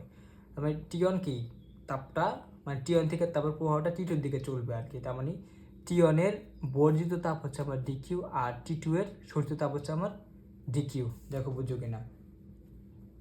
তার মানে ডিকিউটা হচ্ছে গিয়ে T1 যে বস্তুটা আছে ওর শোষিত তাপ, বর্জিত তাপ, আর T2 যে বস্তুটা আছে ওর বর্জিত তাপ। বুঝো কিনা দেখো, মানে অর হচ্ছে গিয়া, অর বলতে পারো, অর হচ্ছে গিয়ে এটা বর্জিত তাপ, আর অর হচ্ছে এটা শোষিত তাপ, ঠিক আছে। মানে টিটুর জন্য এটা হচ্ছে গিয়ে শোষিত তাপ, আর টিয়নের জন্য এটা কি বর্জিত তাপ, ঠিক আছে। সো এখন দেখো যেহেতু টিয়ন বস্তুটাকে ডিকিউ পরিমাণ তাপ বর্জন করে দিচ্ছে, তার মানে ওর কিন্তু এন্ট্রপির পরিমাণ কমে যাবে। আমরা কিন্তু আগেও বলছি যে যখন আমরা দেখি যে কোনো একটা সিস্টেম যখন তাপটা বর্জন করে তখন ডিকিউটা মাইনাস হয়, তখন কি আমার ডিএসটাও মাইনাস হয়। কারণ কি, কারণ হচ্ছে কি যখন তাপটা বর্জন করে তখন ও আর এই মানে ওর যে অণুগুলা আছে বা গ্যাসের অণুগুলা আছে ওই অণুগুলা কিন্তু ছোটো ছোটো কমে যায়। ছোটো ছোটো কমে যাওয়া মানে কি, মানে বিশৃঙ্খলা কমে যায়, বিশৃঙ্খলা কমে যাওয়া মানে কি, মানে এন্ট্রপিটা কমে যায় আর কি, ঠিক আছে। সো এখন দেখো যদি তুমি একটু মানে T1টা নিয়ে যদি একটু চিন্তা করো, আর T2-র ক্ষেত্রে যদি একটু বলি, দেখো T2-র ক্ষেত্রে কী হয়েছে, ও কিন্তু তাপটা শোষণ করছে T1 থেকে। তাপ শোষণ করলে আমরা কি জানি যে ছোটো ছোটো বাড়ে, অণুগুলো সংঘর্ষ পরিমাণ বাড়ে, তার মানে কি এখানে অবশ্যই বিশৃঙ্খলা পরিমাণ বাড়ে, তার মানে কি আমার T2টা কি পজিটিভ, বা T2টা হচ্ছে কি আমার T2 পরিমাণ বাইরে যায় আর কি, ঠিক আছে। বা এখানে মানে T2-র তাপের পরিমাণ বাইরে যায় আর কি, তাপ যে শোষণ করছে তাপের পরিমাণ বাইরে, তাপের পরিমাণ বাইরে যাওয়া মানে কি, তাপের পরিমাণ বেড়ে যাওয়া মানে হচ্ছে কি আমার কি এন্ট্রপিটা বাইরে যায়। কারণ আমি জানি যে শোষিত তাপ ছিল আমার পজিটিভ, শোষিত তাপ পজিটিভ মানে ডিএসটা ছিল পজিটিভ, আমি লাস্ট ক্লাসে দেখাইছি, ঠিক আছে। সো এটা মনে রাখো, আমি তাপমাত্রা চেঞ্জ হইতেছে এটা এখন বলে নেই, ঠিক আছে। আমি একটু ভুলে ফেলাইছি যে তাপমাত্রাটা চেঞ্জ হয়, আসলে তাপমাত্রা এখানে চেঞ্জ হয় না, কারণ ডিকিউ এতই ছোটো যে T1 যদি ডিকিউটা মানে বর্জনও করে দেয় ওর তাপমাত্রা কমবে না, আর T2 যদি কী করে এটা শোষণ করে ডিকিউটা, ওর তাপমাত্রা বাড়বে না। কারণ তাপমাত্রা বাড়লে কমলে একটা ঝামেলা আছে, এটা পরে দেখাবো আর কি, ঠিক আছে। যেমন T1 তাপমাত্রা বস্তু যদি একটু চিন্তা করো আলাদা করে, T1 তাপমাত্রা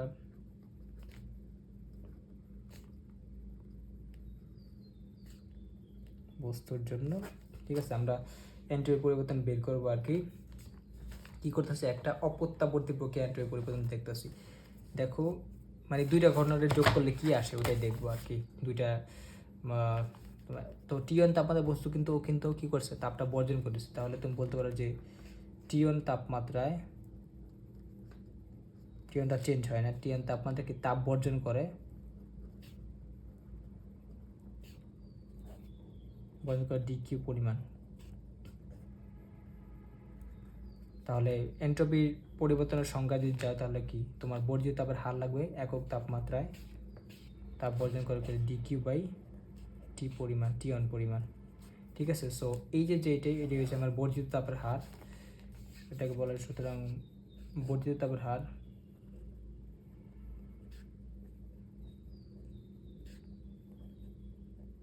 বর্জিত তাপের হার, আর এই বর্জিত তাপের হারটাই হচ্ছে গিয়ে আমার কি এন্ট্রপির পরিবর্তন, এন্ট্রপির পরিবর্তন পরিবর্তন তাহলে এটাকে আমি যদি লিখি এরকম, মানে এন্ট্রপির পরিবর্তন হচ্ছে গিয়ে T1 এর জন্য DS1 দিয়ে লিখলাম, এটা কি আসবে, এটা কিন্তু ডিকিউ বাই টি। এখন দেখো ঝামেলাটা হলো কি, এটা কি পজিটিভ হবে নাকি মাইনাস হবে, যেহেতু তাপটা বর্জন করে দিছে তাহলে এন্ট্রপি কিন্তু কমে যেতেছে, ঠিক আছে। আর আমরা যে বর্জিত তাপ হচ্ছে গিয়ে বর্জিত তাপকে আমার নেগেটিভ, ঠিক আছে। সো এটা অবশ্যই কি মাইনাস হবে, ঠিক আছে। মানে এন্ট্রপিটা কমে যেতে, ডিএস মাইনাস মানে কি এন্ট্রপি পরিমাণ কমে যেতেছে আর কি, ঠিক আছে। এটাই গেল। এখন দেখো এটা বললাম, এবার T2 তাপমাত্রার বস্তুর জন্য একটু দেখো, T2 তাপমাত্রার বস্তুর জন্য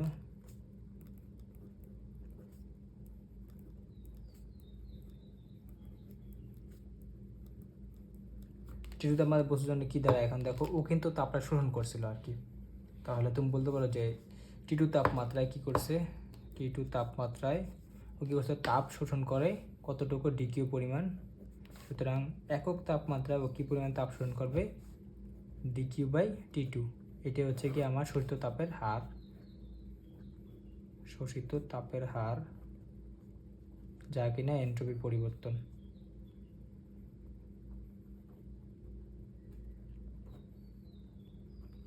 আর এন্ট্রপি পরিবর্তন, সুতরাং এটাকে আমি যদি ডিএস টু বলে দিই তাহলে কী দাঁড়ালো, এখানে ডিকিউ বাই টি টু। ও এটা ছিল টি ওয়ান, সরি এটা একটু দেখে রাখো, ডিকিউ বাই টি টু আর কি। সো এখন দেখো এটা কি পজিটিভ হবে নাকি নেগেটিভ হবে। দেখো যদি তাপ শোষণ করে আমরা কি জানি এন্ট্রপি বাড়ে, এন্ট্রপি বাড়া মানে পজিটিভ, আর শোষিত তাপ কিন্তু ডিকিউটা প্লাস আর কি, ঠিক আছে। তাহলে এন্ট্রপি এখানে কী করতেছে, আমার বাড়তেছে, মানে বিশৃঙ্খলের পরিমাণটা আমার কি এখানে বাড়তেছে, ঠিক আছে। এখন যদি আমি টোটালটা একটু বের করি, দেখো মানে পুরো সিস্টেমে বা একটা অপত্যাবর্তী বা অপত্যাগামী প্রক্রিয়া যদি এন্ট্রপি পরিবর্তন বের করি, সুতরাং পুরো সিস্টেমে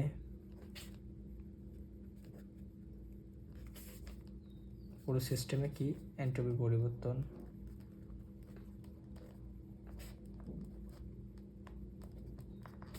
কি দাঁড়ায়, দেখো ডিএস ধরলাম, DS equal to DS one plus DS two. তাহলে ডিএস ওয়ান ছিল আমার negative minus DQ by T one plus হচ্ছে এটা ডিকিউ বাই টি টু, ঠিক আছে। এটা হচ্ছে আমার ডিএস,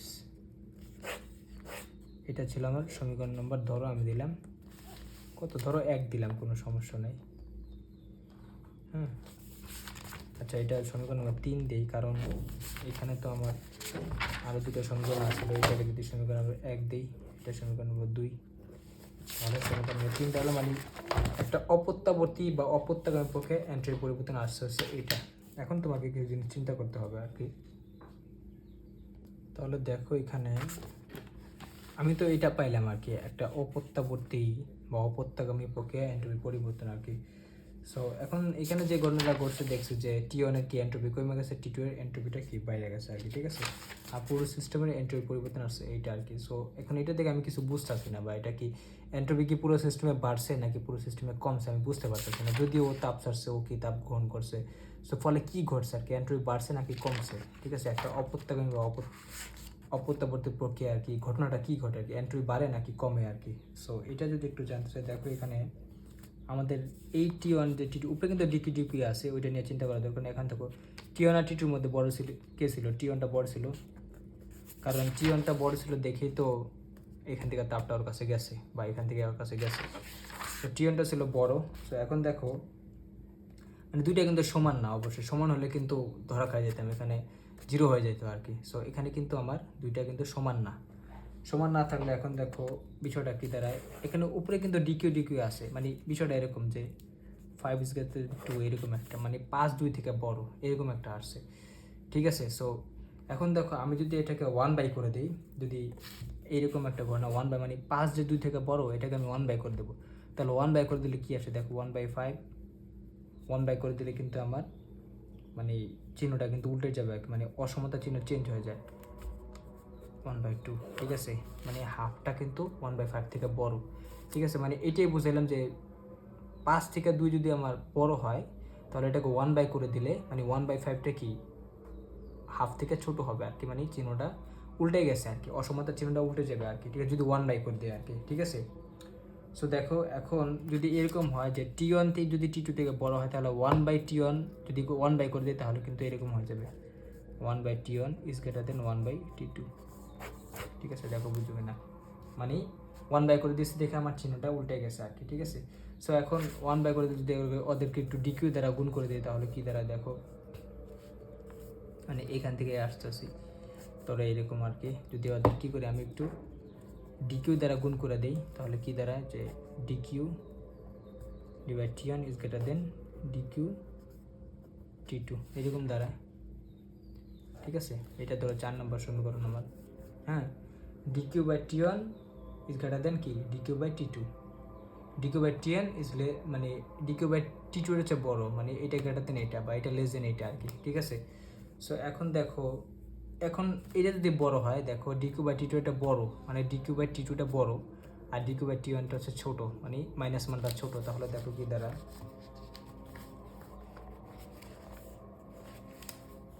তাহলে 3 নং সমীকরণ থেকে আমি কি বুঝতে পারি, সুতরাং এখানে লিখতে পারি 3 নং সমীকরণ থেকে আমরা পাইছিলাম হচ্ছে এইটা আর কি, মানে DS minus DQ by T one plus DQ by T two, ঠিক আছে।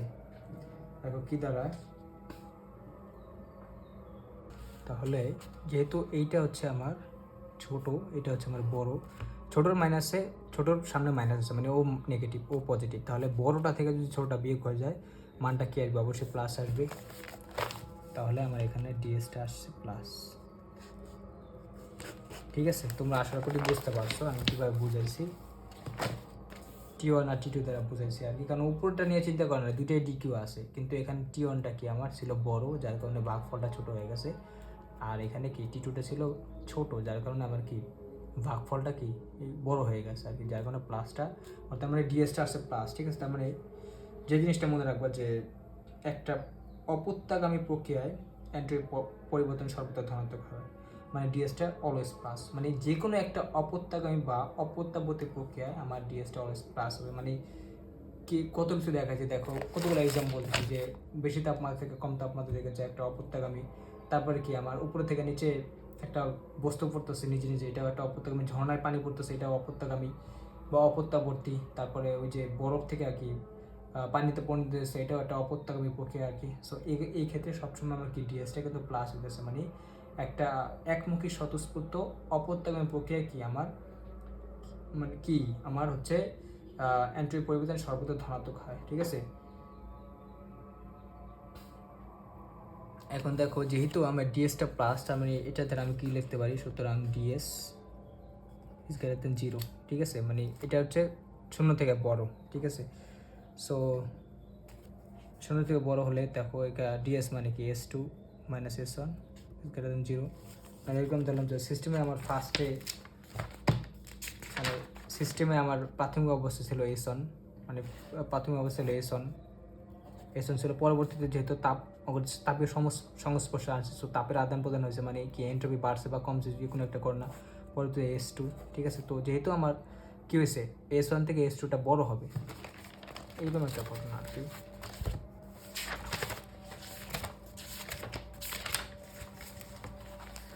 কি একটা অবস্থাটা হবে,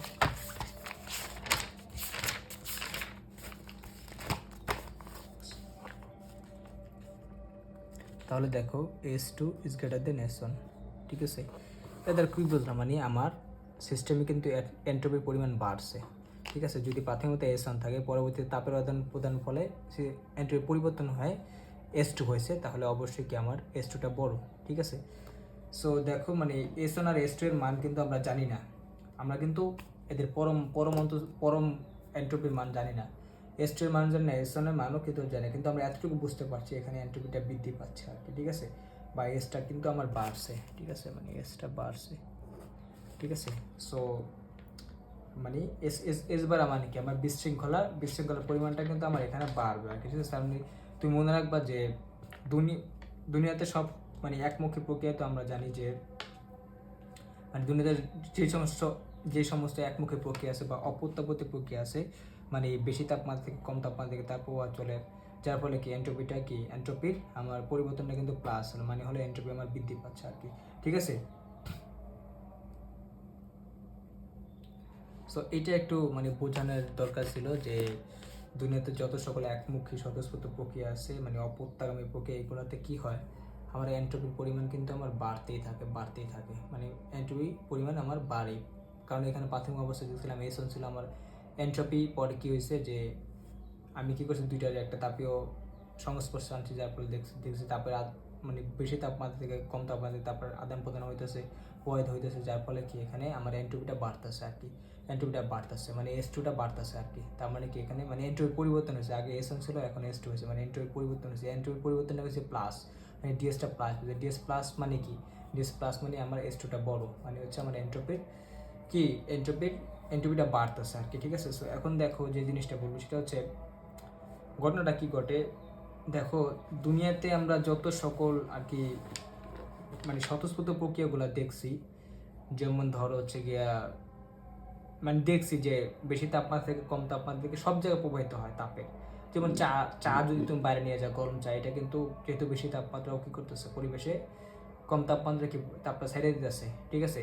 আবার এই যে একটা এই একটা লোহার কিছু ধরলে কি হয়, আমার হাতটা গরম বেশি, সো বেশি তাপমাত্রা ওরটা ঠান্ডা বেশি, আমার হাত থেকেও তাপ নিয়ে নিতেছে। তার মানে কি বেশি তাপমাত্রা থেকে কম তাপমাত্রার দিকে তাপটা প্রবাহ চলতেছে আর কি। তার মানে কি ওদেরও কিন্তু এন্ট্রপি বাড়তেছে এখানে, এই প্রক্রিয়া এন্ট্রপি বাড়তেছে। আগের এক্সাম্পলটা যে দিলাম ওইখানেও কিন্তু আমার কি হইতেছে মানে চার ক্ষেত্রে ছেড়ে দিতেছে আর কি তাপটা, ওইখানে ক্ষেত্রেও আমার কি এন্ট্রপি বাড়তেছে। তার মানে সিস্টেমে কিন্তু এন্ট্রপি বাড়তেছে, মানে একমুখী প্রক্রিয়াগুলো আর কি। সো দেখো এন্ট্রপি কিন্তু এরকম বাড়তেই আছে, ঠিক আছে। মানে বেশি তাপমাত্রা থেকে যত প্রবাহ হতে হবে, মানে কম তাপমাত্রা থেকে যত তাপ প্রবাহ হতেই থাকবে, ফলে কি আমার এন্ট্রপি কিন্তু বাড়তেই থাকবে, আমার বিশৃঙ্খলা বাড়তেই থাকবে, ঠিক আছে।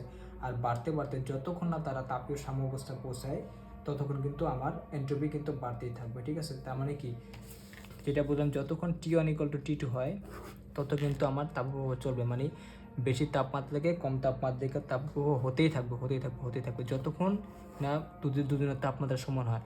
যখন দুজনের তাপমাত্রার মানে সমান হয়ে যায় তখন কিন্তু আমার কি আর তাপপ্রবাহ হয় না, মানে বেশি তাপমাত্রা থেকে কম তাপমাত্রা থেকে আমার তাপপ্রবাহ হয় না, ফলে কি হয় আর কিন্তু এন্ট্রপি বাড়ে না আর কি। তার মানে তুমি এইখান থেকে এই ঘটনাটা বুঝতে পারো, যখন তারা তাপীয় সাম্য অবস্থায় চলে যায় তখন কিন্তু এন্ট্রপির মান সর্বোচ্চ হয়, ঠিক আছে।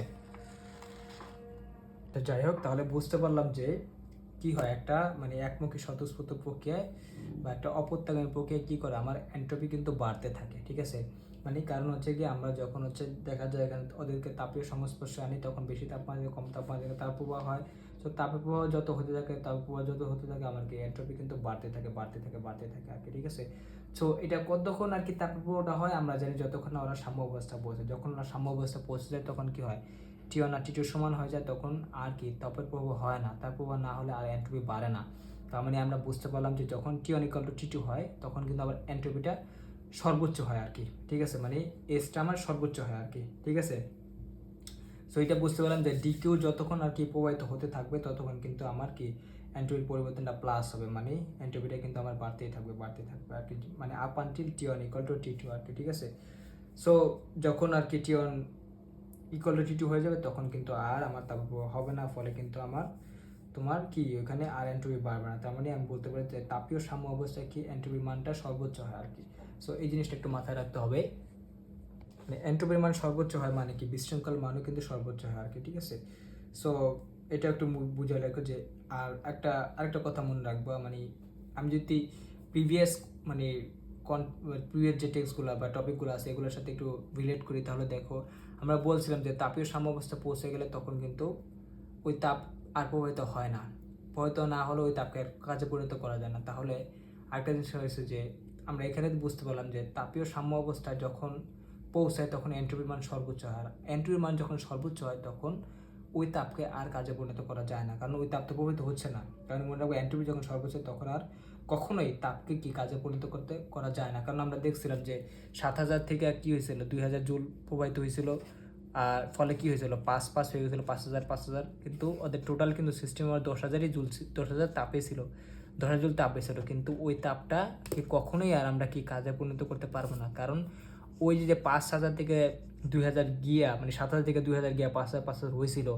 তখন কিন্তু এন্ট্রপি বাড়ছিল, কিন্তু বাড়তে বাড়তে কী করছে 5 হয়ে গেছে একটা সময়, মানে ওরা সাম্য অবস্থায় পৌঁছে গেছে, মানে ওইখানে এন্ট্রপি সর্বোচ্চ হয়ে গেছে, যার কারণে কি ওইখানে ওই ওই তাপকে আর আমরা কি কাজে পরিণত করতে পারবো না আর কি, কারণ ওইখানে আর তাপ প্রবাহ হবে না। তার মানে মনে রাখো যেখানে এন্ট্রপি সর্বোচ্চ হয় তখন কিন্তু আর তাপকে কাজে পরিণত করা যায় না, ঠিক আছে। মানে কখনোই তাপকে কাজে পরিণত করা যায় না। এখন দেখো যদি তুমি এটা একটু প্র্যাকটিক্যালি চিন্তা করো, আমরা এখানে ছোটো ছোটো বস্তুর জন্য বললাম যে আমি হাত দেওয়া একটা বস্তু ধরলে আমার থেকে তাপ নিয়ে নেয়, ঠিক আছে, কতক্ষণ নেবে যতক্ষণ না আমার তাপমাত্রা আর ওইটার তাপমাত্রা সমান না হয়। তো যখন আমাদের মানে আমি ধরলে কি হয় ওর এন্ট্রপিটা বাড়তে থাকে বাড়তে বাড়তে আমার তাপমাত্রা ওর তাপমাত্রা সমান, তখন কি আর মানে আর বাড়ে না, দুজনের তাপমাত্রা সমান, মানে কি আমার এন্ট্রপি এখানে সর্বোচ্চ, মানে কি এখানে আমার কি এই তাপকে আমি আর মানে তাপের প্রবাহটা বন্ধ হয়ে গেছে আর কি, সো ওটাকে কাজে পরিণত করা সম্ভব না। এখন দেখো যদি তুমি একটু ইউনিভার্সাল চিন্তা করো, মানে পুরো মহাবিশ্ব নিয়ে চিন্তা করো, দেখো কি হয়, বা তোমার গ্যালাক্সি আছে, ঠিক আছে, বা তোমার সৌরজগৎ নিয়ে যদি একটু চিন্তা করো, এখানে ঘটনাটা কি করে যে আমাদের সৌরজগতের কেন্দ্র তো আমরা জানি সূর্যকে কেন্দ্র করে মানে যত গ্রহ উপগ্রহ আছে তারা কি ঘুরতে থাকে, ঠিক আছে। আর সূর্য তো সোর্স, ঠিক আছে, বা সূর্যের কিন্তু নিজস্ব জ্বালানি আছে, আমরা জানি এর তাপমাত্রা হচ্ছে গিয়ে হিউজ, ঠিক আছে, বা সূর্যের নিজস্ব জ্বালানি বা তার কিন্তু জ্বালানি থাকার কারণে তার কিন্তু নিজস্ব তাপমাত্রা আছে, আর তার তাপমাত্রাও কিন্তু অনেক বেশি আর কি, মানে সে অনেক বেশি উত্তপ্ত আর কি, ঠিক আছে। সো প্রতিটা সৌরজগতে এরকম কি নক্ষত্র আছে, তো ওই নক্ষত্রের নিজস্ব জ্বালানি আছে, মানে কি নিজস্ব জ্বালানি আছে, তার কি একটা নিজস্ব তাপমাত্রা আছে, ঠিক আছে, আর তার চারপাশে কি তার গ্রহ উপগ্রহগুলো ঘুরতেছে আর কি, ঠিক আছে। সো আমরা জানি যে গ্রহ উপগ্রহ যেগুলো আছে এগুলো কিন্তু নিজস্ব কোনো মানে জ্বালানি নাই আর কি, ঠিক আছে, বা তাদের কি কোনো নিজস্ব শক্তির উৎস নাই আর কি, যেটাই বলো তুমি গ্রহ উপগ্রহের কোনো নিজস্ব জ্বালানি বা শক্তির উৎস নাই, ঠিক আছে। শুধু নক্ষত্রটার কি বা সূর্য যেগুলো আছে এগুলোর কি শক্তির উৎস আছে, তার মানে তার তাপমাত্রা অবশ্যই বেশি। তোমরা তো এটা বুঝতে পারছো, সূর্যের তাপমাত্রা অবশ্যই বেশি, কারণ তার নিজস্ব জ্বালানি আছে আর কি, ঠিক আছে। সো এখন যে জিনিসটা শুধু সূর্যই না, সবগুলা নক্ষত্রের তাপমাত্রা থাকবে বেশি, আর তোমার যে তাদের গ্রহগুলো আছে তাদের কিন্তু তাপমাত্রা থাকবে কম। তার মানে ঘটনাটা কি ঘটবে এখানে, মানে সব জায়গায় কিন্তু মানে সব সময়, আর আমরা তো জানি সবসময় তাপপ্রবাহটা কি বেশি থেকে কম, বেশি তাপমাত্রা থেকে কম তাপমাত্রা থেকে তাপপ্রবাহটা হয়। তাহলে এভাবে কি হবে যে একটা সময় দেখা যাবে যে সূর্য থেকে কি দেখো আমাদের সূর্য কি তাপ কি করতেছে, বিকিরণ করতেছে, আমরা কিন্তু গ্রহণ করতেছি, কারণ সূর্যের তাপমাত্রা অনেক বেশি, যার কারণে আমরা কি আমাদের তাপমাত্রা কম, আমাদের গ্রহ তাপমাত্রা কম, যার কারণে আমরা সবাই কি সূর্য থেকে কি তাপগুলা শোষণ করতে আসে আর কি, কারণ আমাদের তাপমাত্রা কম, সূর্যের তাপমাত্রা বেশি আর কি, ঠিক আছে। সো একটা সময় এভাবে দেখা যাবে যে সূর্যের কিন্তু জ্বালানি শেষ হয়ে গেছে আর কি, ঠিক আছে, মানে সূর্য তো কনস্ট্যান্টলি কী করতেছে, জ্বালানিকে জ্বালায় আর কি তাপ উৎপন্ন করতেছে, আর ওই তাপকে আমরা কি করতেছি যে ওই তাপকে আমরা কি করতেছি মানে শোষণ করতেছি কি, ঠিক আছে।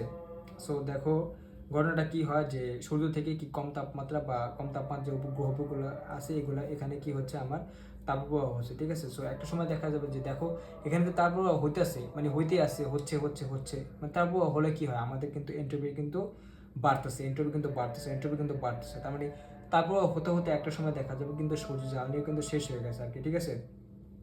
সো এরকম করতে করতে কিন্তু সমস্ত নক্ষত্রের জ্বালানিও কি আমার একসময় শেষ হয়ে যাবে, মানে শুধু সূর্যই না, বাদবাকি যে নক্ষত্রগুলো আছে ওরাও কিন্তু নিজস্ব জ্বালানি জ্বালায় কি তাপ উৎপন্ন করতেছে, ফলে কি বিভিন্ন জায়গায় তাপটা আর কি চলে যেতেছে আর কি, ঠিক আছে।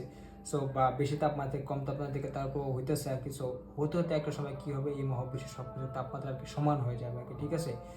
আর তাপমাত্রা যদি সমান হয়ে যায় তাহলে বিষয়টা খেয়ে ধরলে আমরা কিন্তু একটা তাপীয় সমঅবস্থায় চলে গেছি, তার মানে কিন্তু ওই সময় আর তাপের প্রভাব হবে না, বা ওই সময় তাপকে আর কাজে পরিণত করা যাবে না। তাহলে এটা কিন্তু একটা স্বতঃস্ফূর্ত প্রক্রিয়া আর কি, বা একটা স্বতঃস্ফূর্ত ঘটনা আর কি, বা এটা একটা অপত্যাগামী প্রক্রিয়া, মানে এখানে এন্ট্রপি কিন্তু বৃদ্ধি পাবে আর কি, ঠিক আছে, বৃদ্ধি পাবে। সো দেখুন আমাদের মানে একদম শুরু থেকে শেষ পর্যন্ত এন্ট্রপি কিন্তু বাড়তি আছে, এই মহাবিশ্বের কি এন্ট্রপির পরিমাণ বেড়ে চলছে আর কি, ঠিক আছে, মানে বিশৃঙ্খলার পরিমাণ বাড়তে বাড়তে মানে বাড়তি আছে। সো একটা সময় দেখা যাবে কিন্তু আমাদের তাপমাত্রা সূর্যের তাপমাত্রা সমান হয়ে গেছে, বা প্রত্যেকটা নক্ষত্র বা মহাবিশ্বের সমস্ত কিছুর তাপমাত্রা কিন্তু সমান হয়ে গেছে, মানে বিশৃঙ্খলা বা এন্ট্রপিটা ওইখানে কি সর্বোচ্চ হয়ে গেছে, ঠিক আছে। তার মানে মহাবিশ্বের সবগুলো তাপমাত্রা সমান হয়ে যায়, তার মানে কি তাপে কিন্তু আর প্রভাব হবে না, মানে কোনো তাপ আর প্রভাব যদি না হয় তাহলে কি হবে দেখো, আমরা কিন্তু আর কোনো তাপকে কাজে পরিণত করতে পারবো না, ফলে ওখানে কিন্তু তোমার স্টিম ইঞ্জিন বা ওখানে তোমার তাপ ইঞ্জিন যেগুলো আছে বা পেট্রোল ইঞ্জিন বা ডিজেল ইঞ্জিন এগুলো কিন্তু আর কোনো কাজ করবে না আর কি, বা এগুলো কিন্তু আর কাজকে মানে তাপকে কাজে পরিণত করতে পারবে না আর কি, ঠিক আছে। সো এটাকে বলা হয়েছে হচ্ছে জগতের তাপীয় মৃত্যু, বা এটাকে বলা হয় তাপীয় মৃত্যু বা হিট ডেথ অফ ইউনিভার্স বলা হয় আর কি, ঠিক আছে। মানে পুরো ইউনিভার্সিটির এন্ট্রপি একসময় বাড়তে একসময় এন্ট্রপির মান কী হবে সর্বোচ্চ হয়ে যাবে, তখন আর তাপ প্রবাহিত হবে না, আর তাপ যদি কখনোই প্রবাহিত না হয় তখন ওই তাপকে আমরা কখনোই আর কাজে পরিণত করতে পারবো না, ঠিক আছে। এটাকে বলে মহাবিশ্বের তাপীয় মৃত্যু আর কি, ঠিক আছে। মোটামুটি একটা আইডিয়া পাইছো। আমি যদি এখানে বুঝতে সমস্যা হয় আমি ছোটো করে একটা শর্ট ভিডিও বানিয়ে তোমাদের আর কি দেখাই দেবো, তবে সামারি আকারে বললে এটাই হয় যে সামারি আকারে বললে তুমি বলতে পারো শুধু যে যেহেতু নক্ষত্র আছে বা এখানে মানে সৌরজগতের যে নক্ষত্রগুলো আছে নক্ষত্রের তাপমাত্রা অবশ্যই বেশি থাকে, কারণ এদের নিজস্ব জ্বালানি আছে, জ্বালানি থাকে, জ্বালানি পুড়ে আর তাপমাত্রা কি বাড়ায় আর কি, ঠিক আছে। সো আর আমরা যে গ্রহ উপগ্রহে আছে আমাদের কোনো জ্বালানি নাই বা নিজস্ব সোর্স নাই বা কোনো শক্তির উৎস নাই, যার ফলে আমাদের তাপমাত্রা কম। সো সাধারণত স্বতঃস্ফূর্তভাবে কী করে, বেশি তাপমাত্রা কম তাপমাত্রা থেকে তাপপ্রবাহ হয়, ফলে কি হয়, ওই সূর্য থেকে বা নক্ষত্র থেকে কি তাপগুলা আমার এই কম তাপমাত্রার গ্রহ উপগ্রহের দিকে ছড়ায় পড়ে। মানে প্রত্যেকটা সৌরজগতের জন্য সেম কেস আর কি, বা গ্যালাক্সির জন্য সেম কেস আর কি, ঠিক আছে। তো যদি সেম কেস হয় তাহলে ঘটনাটা কী ঘটে আমরা তো জানি, যদি বেশি তাপমাত্রা থেকে কম তাপমাত্রার দিকে তার প্রবাহ হয় তাহলে কি হয়, এখানে এন্ট্রপিটা বাড়তে থাকে।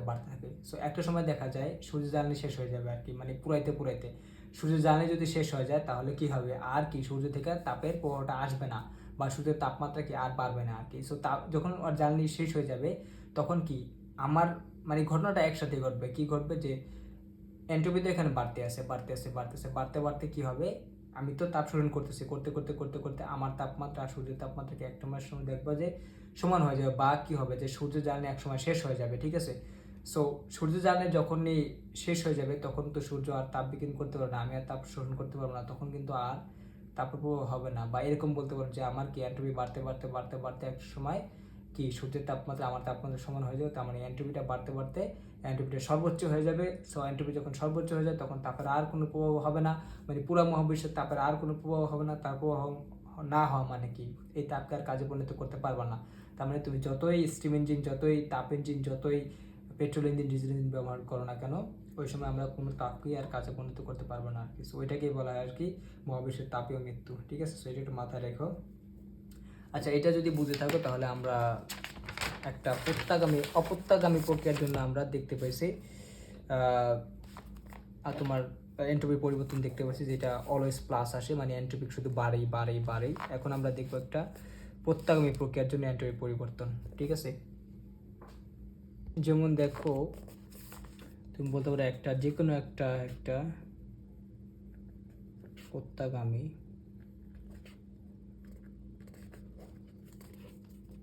বা প্রত্যাবর্তী প্রক্রিয়ায় এন্ট্রপি পরিবর্তন আর কি।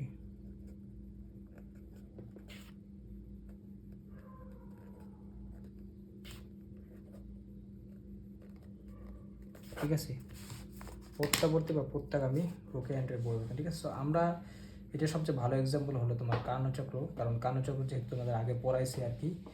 সো বা কার্নো ইঞ্জিনের যে আমরা কার্নো ইঞ্জিন নিয়ে যে এখানে কাজ করছিলাম, যে ওখানে আমরা ABCDA ছিল আর কি কার্নোচক্রের তোমার যে আয়তনগুলা, ওইখানে আমরা দেখছিলাম V1 V2 V3 V4 এরকম ছিল আর কি, ঠিক আছে। 4টা ধাপ ছিল।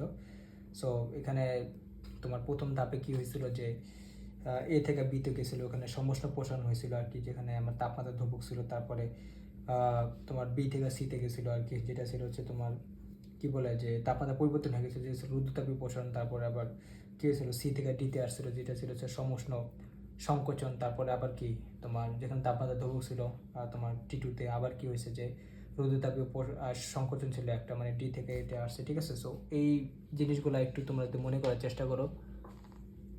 আমরা কি করছিলাম এখানে, মানে সিলিন্ডারটাকে আর কি কি করছিলাম যে তাপ গ্রাহকের উপর বসাইছিলাম, মানে T2 তাপমাত্রা তাপ গ্রাহক, যেখানে Q2 পরিমাণ তাপ বর্জন করে দিয়েছিল আর কি, ঠিক আছে। সো এইরকমই ছিল ঘটনাগুলো। সো ওইটাই আর কি আমি একটু দেখার চেষ্টা করবো আর কি। মানে ও কি করছিল যে তাপ উৎস থেকে Q1 পরিমাণ তাপ শোষণ করছিল। পরবর্তীতে আমরা দেখছিলাম যে তাপ গ্রাহকেও কি করছিল, যখন সিলিন্ডারকে তাপ গ্রাহকের উপর ছিল তখন Q2 পরিমাণ তাপ ও বর্জন করে দিচ্ছিল আর কি, ঠিক আছে। মোটামুটি চারটা ধাপ ছিল আর কি, ঠিক আছে। সো মানে দুটি ছিল হচ্ছে আমার প্রসারণ, আর দুটো ছিল হচ্ছে আমার সংকোচন আর কি, ঠিক আছে। মানে এ থেকে ঘুরে এসে আবার কি আমার এতেই চলে আসছিল, মানে এ থেকে যাত্রা শুরু করে, ঠিক আছে।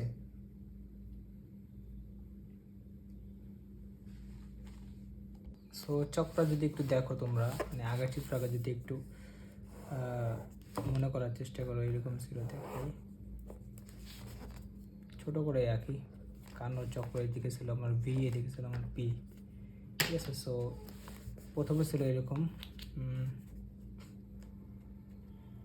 স্বর্ণ টাইপের, এটা ছিল হচ্ছে আমার A থেকে B, এটা থেকে B। সো A থেকে B তে যে ঘটনা করছিল আমরা তো সেটা জানি, এখানে আমার একটা সমষ্ণ পোষণ হয়েছিল, মানে তাপমাত্রা টি1 আমার ধ্রুবক ছিল, ঠিক আছে, মানে তাপমাত্রা টি1 ছিল, এখানে টি1 ধ্রুবক ছিল আর কি, এটা জিনিস সমস্যা পড়ে। তারপর হচ্ছে কি একটা রুদ্রতাপীয় প্রসারণ ছিল আর কি, একটু খারাপ টাইপের আর কি, এটা ছিল আমার একটা রুদ্রতাপীয় প্রসারণ। এখানে বি থেকে সিতে আসছিল, এখানে কিন্তু তাপমাত্রা টি2 হয়ে গেছিলো। এখানে ছিল আমার পি1 ভি1, এখানে পি2 ভি2, এখানে হচ্ছে তোমার পি3 ভি3, ঠিক আছে। এখানে কিন্তু তাপমাত্রাটা টিও নেওয়া ছিল, আর এখানে তাপমাত্রাকে টি2 হয়ে গেছে আর কি, ঠিক আছে। এটা রুদ্রতাপীয় ছিল আর কি। তারপর হচ্ছে গিয়ে একটা সমষ্ণ সংকোচন দেখছিলাম আমরা, একটু এখানে একটু আঁকা দেই, ভি1 এটা ছিল, ভি2 এটা ছিল, ভি3, ঠিক আছে। সো এখন দেখো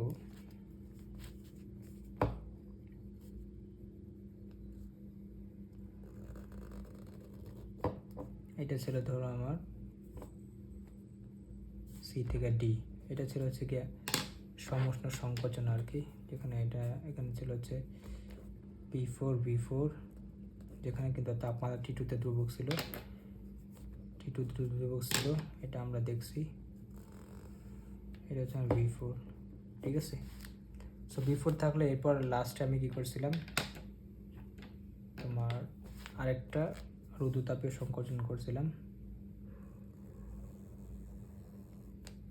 এখানে ডি থেকে এতে চলে গেছিলো। সো এখানে কিন্তু আবার তাপমাত্রাটা কি কমে গিয়ে আবার তোমার সংকোচনের তাপমাত্রা বাইরে গিয়ে আবার কি টিওনে পরিণত হয়েছে, মানে এটা টিওনে পরিণত হয়ে গেছিলো, ঠিক আছে। সো এরকম ছিল হচ্ছে আমার কার্নো চক্রটা। আমরা মোটামুটি জানি এটা হচ্ছে কি প্রত্যাগামী বা প্রত্যাবর্তী প্রক্রিয়া বলতে পারো তুমি। এখানে আমরা এ থেকে বি এর ক্ষেত্রে কী করছিলাম, যে সিস্টেমটাকে তো মনে আছে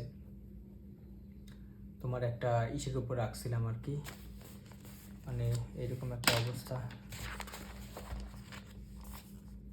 মানে মুখে যদি একটু বলি যে এ থেকে বিতে আমরা কি করছিলাম, ওই সিস্টেমটাকে বা সিলিন্ডারটাকে আমি তাপ উৎসের উপর রাখছিলাম, যার কারণে সে কিউ1 পরিমাণ তাপ গ্রহণ করে কি করছিল, একটা ওখানে একটা পোষণ হয়েছিল, আমরা দেখছিলাম আর কি, ঠিক আছে। কিন্তু যেহেতু তাকে আমি তাপ উৎসের উপর রাখছি, সে কী করছে, মানে কিউ1 পরিমাণ তাপ শোষণ করে কী করছে, ওর মানে তাপমাত্রাকে ধ্রুবক রাখছে বা অন্তঃশক্তিকে ধ্রুবক রাখছে, যার কারণে এখানে টিওনটা ধ্রুবক ছিল।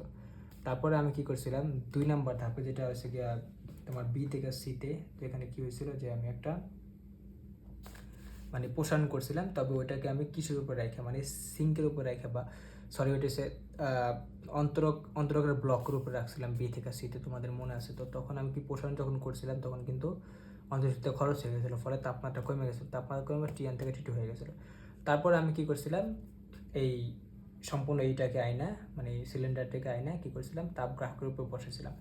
বসে আমি কি করছি, ওইখানে একটা কি করছি, সংকোচন করছি, যেটা ছিল হচ্ছে আমার তোমার কি বলে, মানে সমস্যা সংকোচন আর কি। যেহেতু সমস্যা সংকোচন করছি, তাপমাত্রা আমার বেড়ে যাওয়ার কথা, ও কী করছে, কিউ2 পরিমাণ তাপ টি2 তাপমাত্রা ইসে ছাইড়া দিছে আর কি, ঠিক আছে, যার ফলে তাপমাত্রা টি2তে ধ্রুবক ছিল আর কি, ঠিক আছে।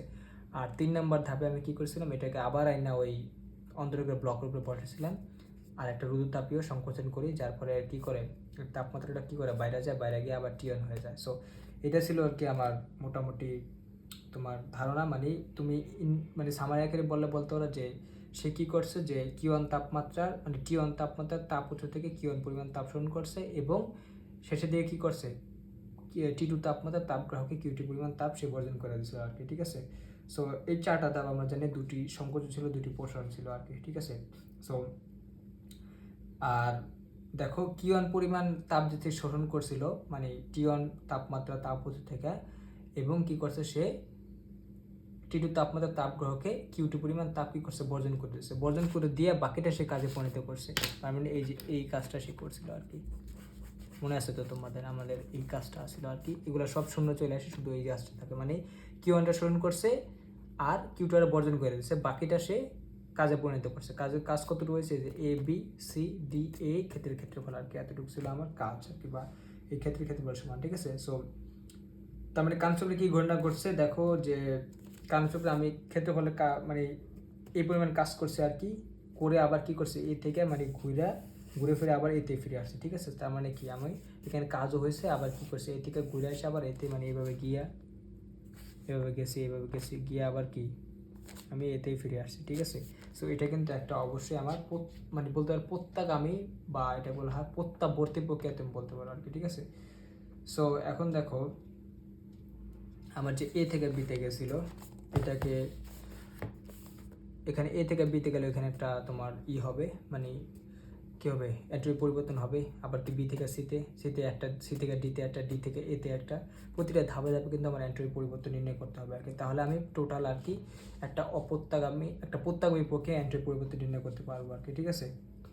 সো আমি ধরে নিলাম যে এরকম যে এ থেকে বিতে যে গেছিলো, এ থেকে বিতে আসছে, মানে সমষ্ণ একটা পোষণ হয়েছিল, এখানে এন্ট্রি পরিবর্তন DS1 ধরলাম। আর বি থেকে সিতে এখানে ছিল হচ্ছে রুদ্রতাপীয় প্রসারণ, যেটাকে আমি দিলাম DS2, মানে কি বলে এটা হচ্ছে তোমার এন্ট্রি পরিবর্তন। আর সি থেকে ডিতে আসছে যেটা সমষ্ণ সংকোচন ছিল, এখানে দিলাম DS3, মানে এন্ট্রি পরিবর্তন। আর ডি থেকে এতে আবার ফিরে আসছে, এটাকে বলা হয় DS4, মানে এটা ছিল রুদ্রতাপীয় সংকোচন ছিল আর কি, ঠিক আছে।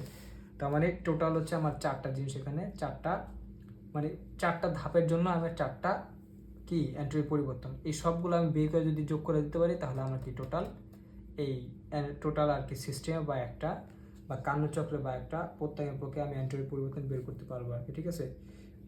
সো এখন দেখো আমি তো জানি যে স্টেপ মানে এবির ক্ষেত্রে কি ঘটনা ঘটছিল।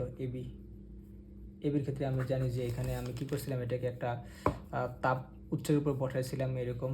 আচ্ছা আমি টোটাল ছবিটা যদি এরকমভাবে আঁকি, তোমাদের মনে আছে যদিও, ঠিক আছে। সো এটা ছিল আমার ধরো তাপ উৎস, মানে এই অংশটা, নিচের অংশটা,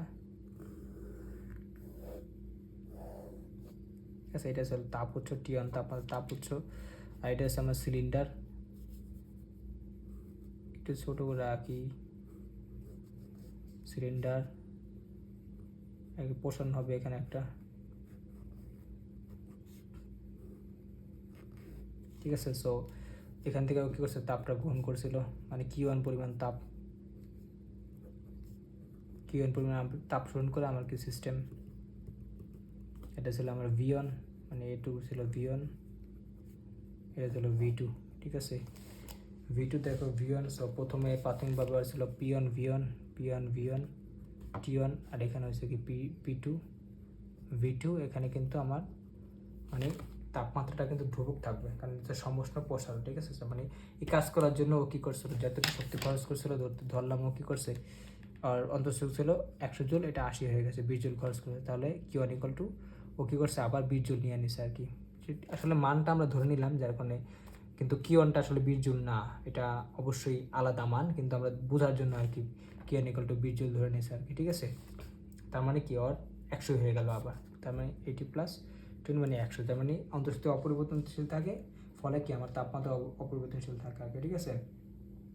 সো এটা ছিল আর কি। সো এখন সমষ্ণ প্রসারণে আমার কি এন্ট্রি পরিবর্তন কী হবে, দেখো আমরা এখানে কিন্তু দেখছি যে T1 থেকে কি T1 তাপমাত্রা তাপমাত্রা থেকেও কিন্তু Q1 পরিমাণ তাপ শোষণ করে আর কি, ঠিক আছে। সো তাপ শোষণ করলে আমার কি অবশ্যই এখানে যেহেতু ও তাপ শোষণ করছে, অবশ্যই কিন্তু এন্ট্রিটা বাড়বে, ঠিক আছে, মানে এন্ট্রি পরিবর্তন হয়েছে আর কি, কারণ সূর্য তাপ পজিটিভ হয়। সো এখন আমি যদি দেখাই যে এখানে এন্ট্রি পরিবর্তন, সুতরাং এন্ট্রি পরিবর্তন মানে প্রথম ক্ষেত্রে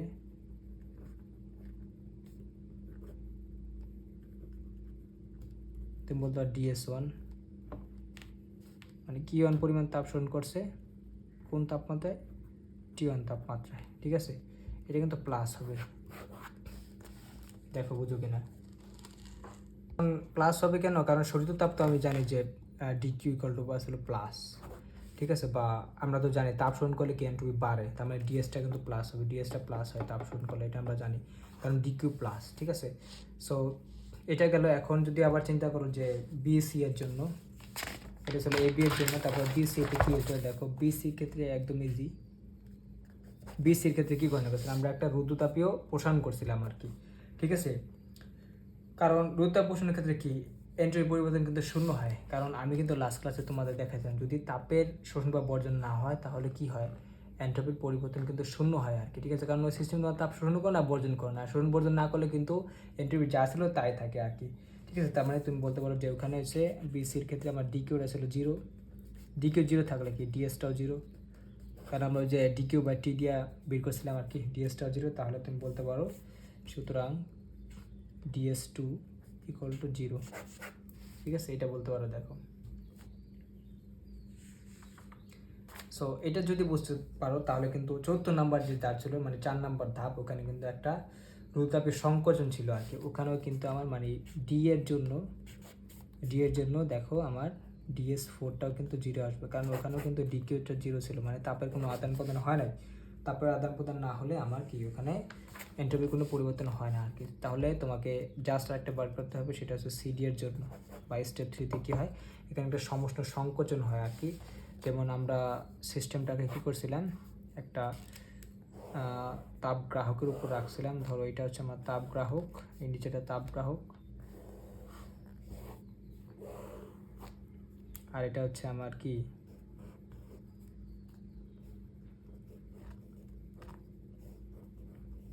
সো ওরা আমি সংকুচিত করব।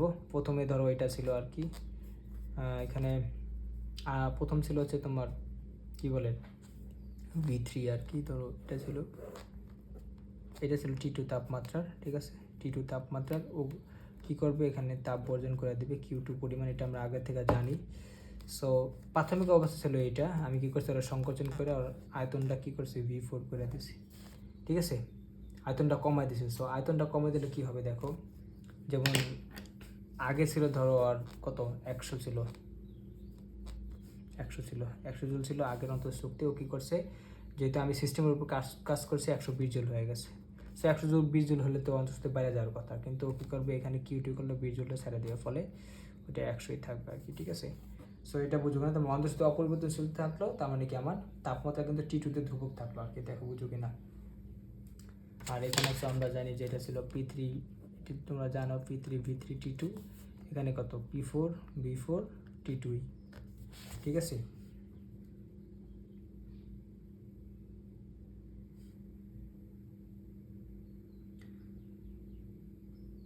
তার মানে এটা বুঝতে পারছো যে সে কি করছে যে T2 তাপমাত্রার তাপ গ্রাহকে Q2 পরিমাণ তাপ কিন্তু বর্জন করে দিচ্ছে। এখন কথা হচ্ছে এটা কিন্তু বর্জিত তাপ Q2, মানে ও ডিকিউ পরিমাণ মানে যত ক্ষুদ্রই ও তাপ কি করুক বর্জন করুক না কেন, ওর কিন্তু এন্ট্রপির পরিমাণটা কিন্তু কমে যাবে। সো দেখো এখন আমি যদি ওর ক্ষেত্রে এন্ট্রপির পরিমাণ যদি কমে যায়, তাহলে তুমি বলতে পারো ওর ক্ষেত্রে বর্জিত তাপের জন্য হবে। আর আমরা জানি বর্জিত তাপ কি নেগেটিভ আর কি, তাহলে ওর ক্ষেত্রে বা তুমি বলতে পারো T2 তাপমাত্রা কি তাপ বর্জন করে কতটুকু Q2 পরিমাণ, সুতরাং একক তাপমাত্রা তাপ বর্জন করে কত Q2 বাই T2, ঠিক আছে। সুতরাং এন্ট্রপির পরিবর্তন আসবে DS3 ইকুয়াল টু মাইনাসের Q2 বাই T2, এরকম আসে। দেখো কারণ এটা মাইনাস কেন দিচ্ছি, কারণ এখানে কিউটা হচ্ছে বর্জিত তাপ আর কিউটা মানে ডিকিউ হচ্ছে মাইনাস, ডিকিউ মাইনাস বর্জিত তাপ মাইনাস আর কি, কিউটা হচ্ছে কি আমার সাইডে দিচ্ছে আর কি, ঠিক আছে, বর্জিত তাপ মাইনাস, তার কারণে ডিএসটাও আমার কি মাইনাস আসছে, ঠিক আছে। দেখো বুঝো কিনা, তাহলে দেখো আমার টোটাল কিন্তু মানে একটা প্রত্যাগামী প্রক্রিয়া কিন্তু এন্ট্রপি পরিবর্তন সবগুলো বের হয়ে গেছে। এখন আমি কি করলাম যে একটি প্রত্যাগামী প্রক্রিয়া সবগুলোকে যোগ করে দিই,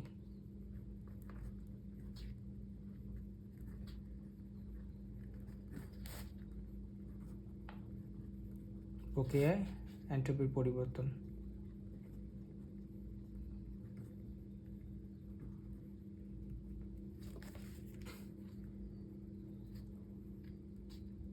এর পরিবর্তন কী হবে এখানে ডিএস বা ডেল্টা এচ যেটা বলো DS1 plus DS2 plus DS3 plus DS4, ঠিক আছে। সো সবগুলোকে যোগ করে দিলাম। এখন DS1 এর মানটা আমার ছিল হচ্ছে গিয়ে প্লাসের Q1 বাই T1, ঠিক আছে। এইটা ছিল 0 প্লাস 0 মাইনাসের এটা ছিল হচ্ছে Q2 বাই T2, এটা ছিল 0, ঠিক আছে। সো যদি 0 থাকে তাহলে এখানে হয় হচ্ছে গিয়া Q1 by T1 minus Q2 by T2, ঠিক আছে। সো এটা ছিল আমার হচ্ছে ডিএসটা পাইছি এখানে Q1 by T1 minus Q2 by T2 আর কি, ঠিক আছে। সো এই গেল হচ্ছে তোমার ইনিশিয়াল অবস্থা, মানে একটা প্রত্যাগামী প্রক্রিয়া কি এন্ট্রপি পরিবর্তন আর কি, ঠিক আছে।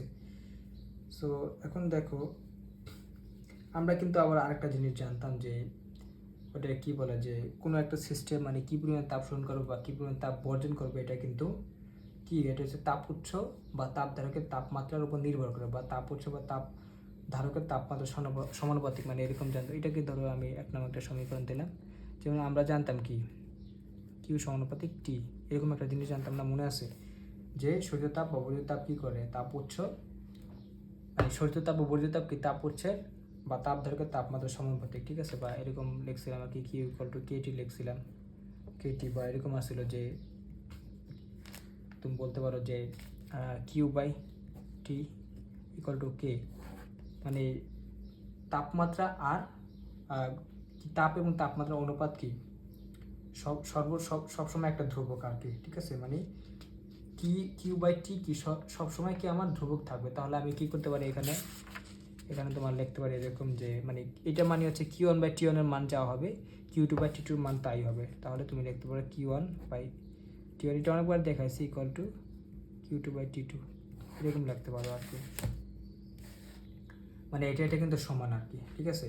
বা যদি ডাইরেক্টও লিখাতে পারো, যদি এরকম হয় যে কিউ সমানুপাতিক টি, যদি এরকম হয় তাহলে কিউ ওয়ান বাই লিখতে পারো T one equal to Q two by T two, এরকম ডাইরেক্টও লেখা যায়, কোনো সমস্যা নেই, এটা তুমি বলতে পারো। তাহলে দেখো যদি এরকম হয় বা এটাকে এরকম বা এটা থেকে এরকম, আসলে শুরুতে এরকম লাগে Q one by Q two equal to T one by T two, ঠিক আছে। বা এটাকে মানে শুরুতে এই লাইনটা লাগে, পরে এটাকে ইন্টারচেঞ্জ করলে এরকম আসে Q one by T one equal to Q two by T two, ঠিক আছে।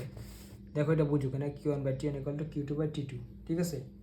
এখন দেখো যদি এই দুইটার মান সেম হয় তাহলে আমার এক নম্বর সমীকরণ কী আসে, দেখো এই ছিল আমরা এক নম্বর সমীকরণ, মানে কিউ ওয়ান বাই টি ওয়ানের যে যা মান কিউ টু বাই টি টুর মান তো তাই, তাহলে এই দুইটা কিন্তু বিয়োগ করলে আমার কী হবে, শূন্য চলে আসবে। তাহলে এরকম আসে, দেখো এক নম্বরতে আমরা কী পাইছি, ডিএস, মানে একটা প্রত্যাবর্তী প্রক্রিয়া ডিএস ছিল আমার এরকম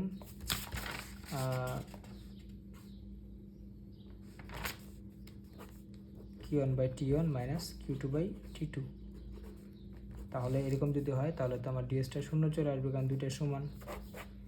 ডিএস যদি মানে এন্ট্রপি পরিবর্তন শূন্য, মানে এন্ট্রপি কোনো পরিবর্তন হয় না, তার মানে যে জিনিসটা আমি বুঝাইলাম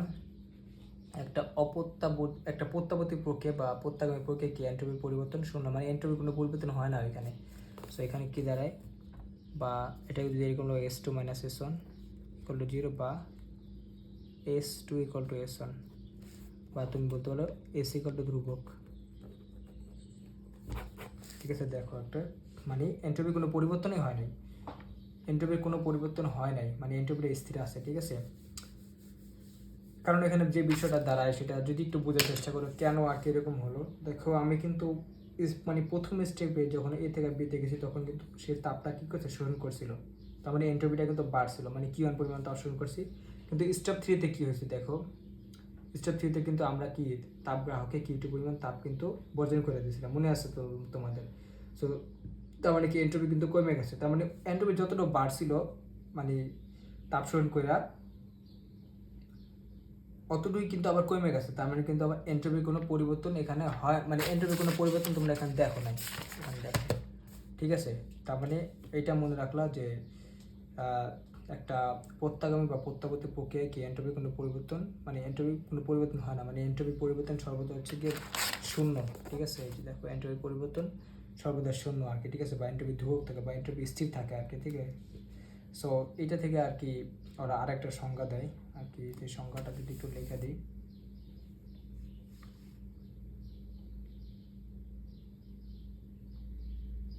দেখো যদি একটু সংজ্ঞাটা লিখে দেয় তোমাদের, মানে একটা করে নতুন নতুন জিনিস পাবে, আরেকটা হচ্ছে কি ওরা সংজ্ঞা দিবে আর কি। মানে তুমি এরকম বলতে পারো যে একটা প্রত্যাগামী বা প্রত্যাবর্তী বা প্রত্যাবর্তী প্রক্রিয়া আর কি, যে ভৌত রাশিটার মান কি ধ্রুবক থাকে, ঠিক আছে। বা যদি একটু আমি আসল জিনিসটা লিখে দিই, একটা প্রত্যাগামী বা প্রত্যাবর্তী প্রক্রিয়ায়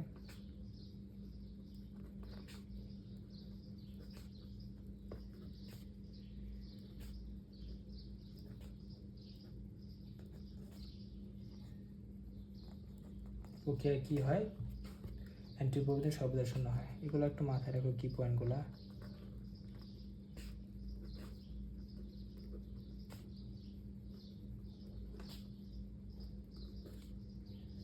সর্বদা শূন্য হয়, অর্থাৎ এন্ট্রপির কোনো পরিবর্তন হয় না।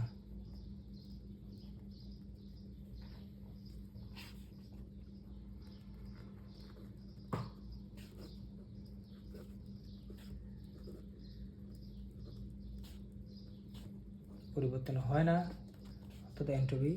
অর্থাৎ এন্ট্রপি ধ্রুবক থাকে। এন্ট্রপি ধ্রুবক থাকে আর কি এখানে, ঠিক আছে। সো এটা তোমরা বুঝতে পারছো।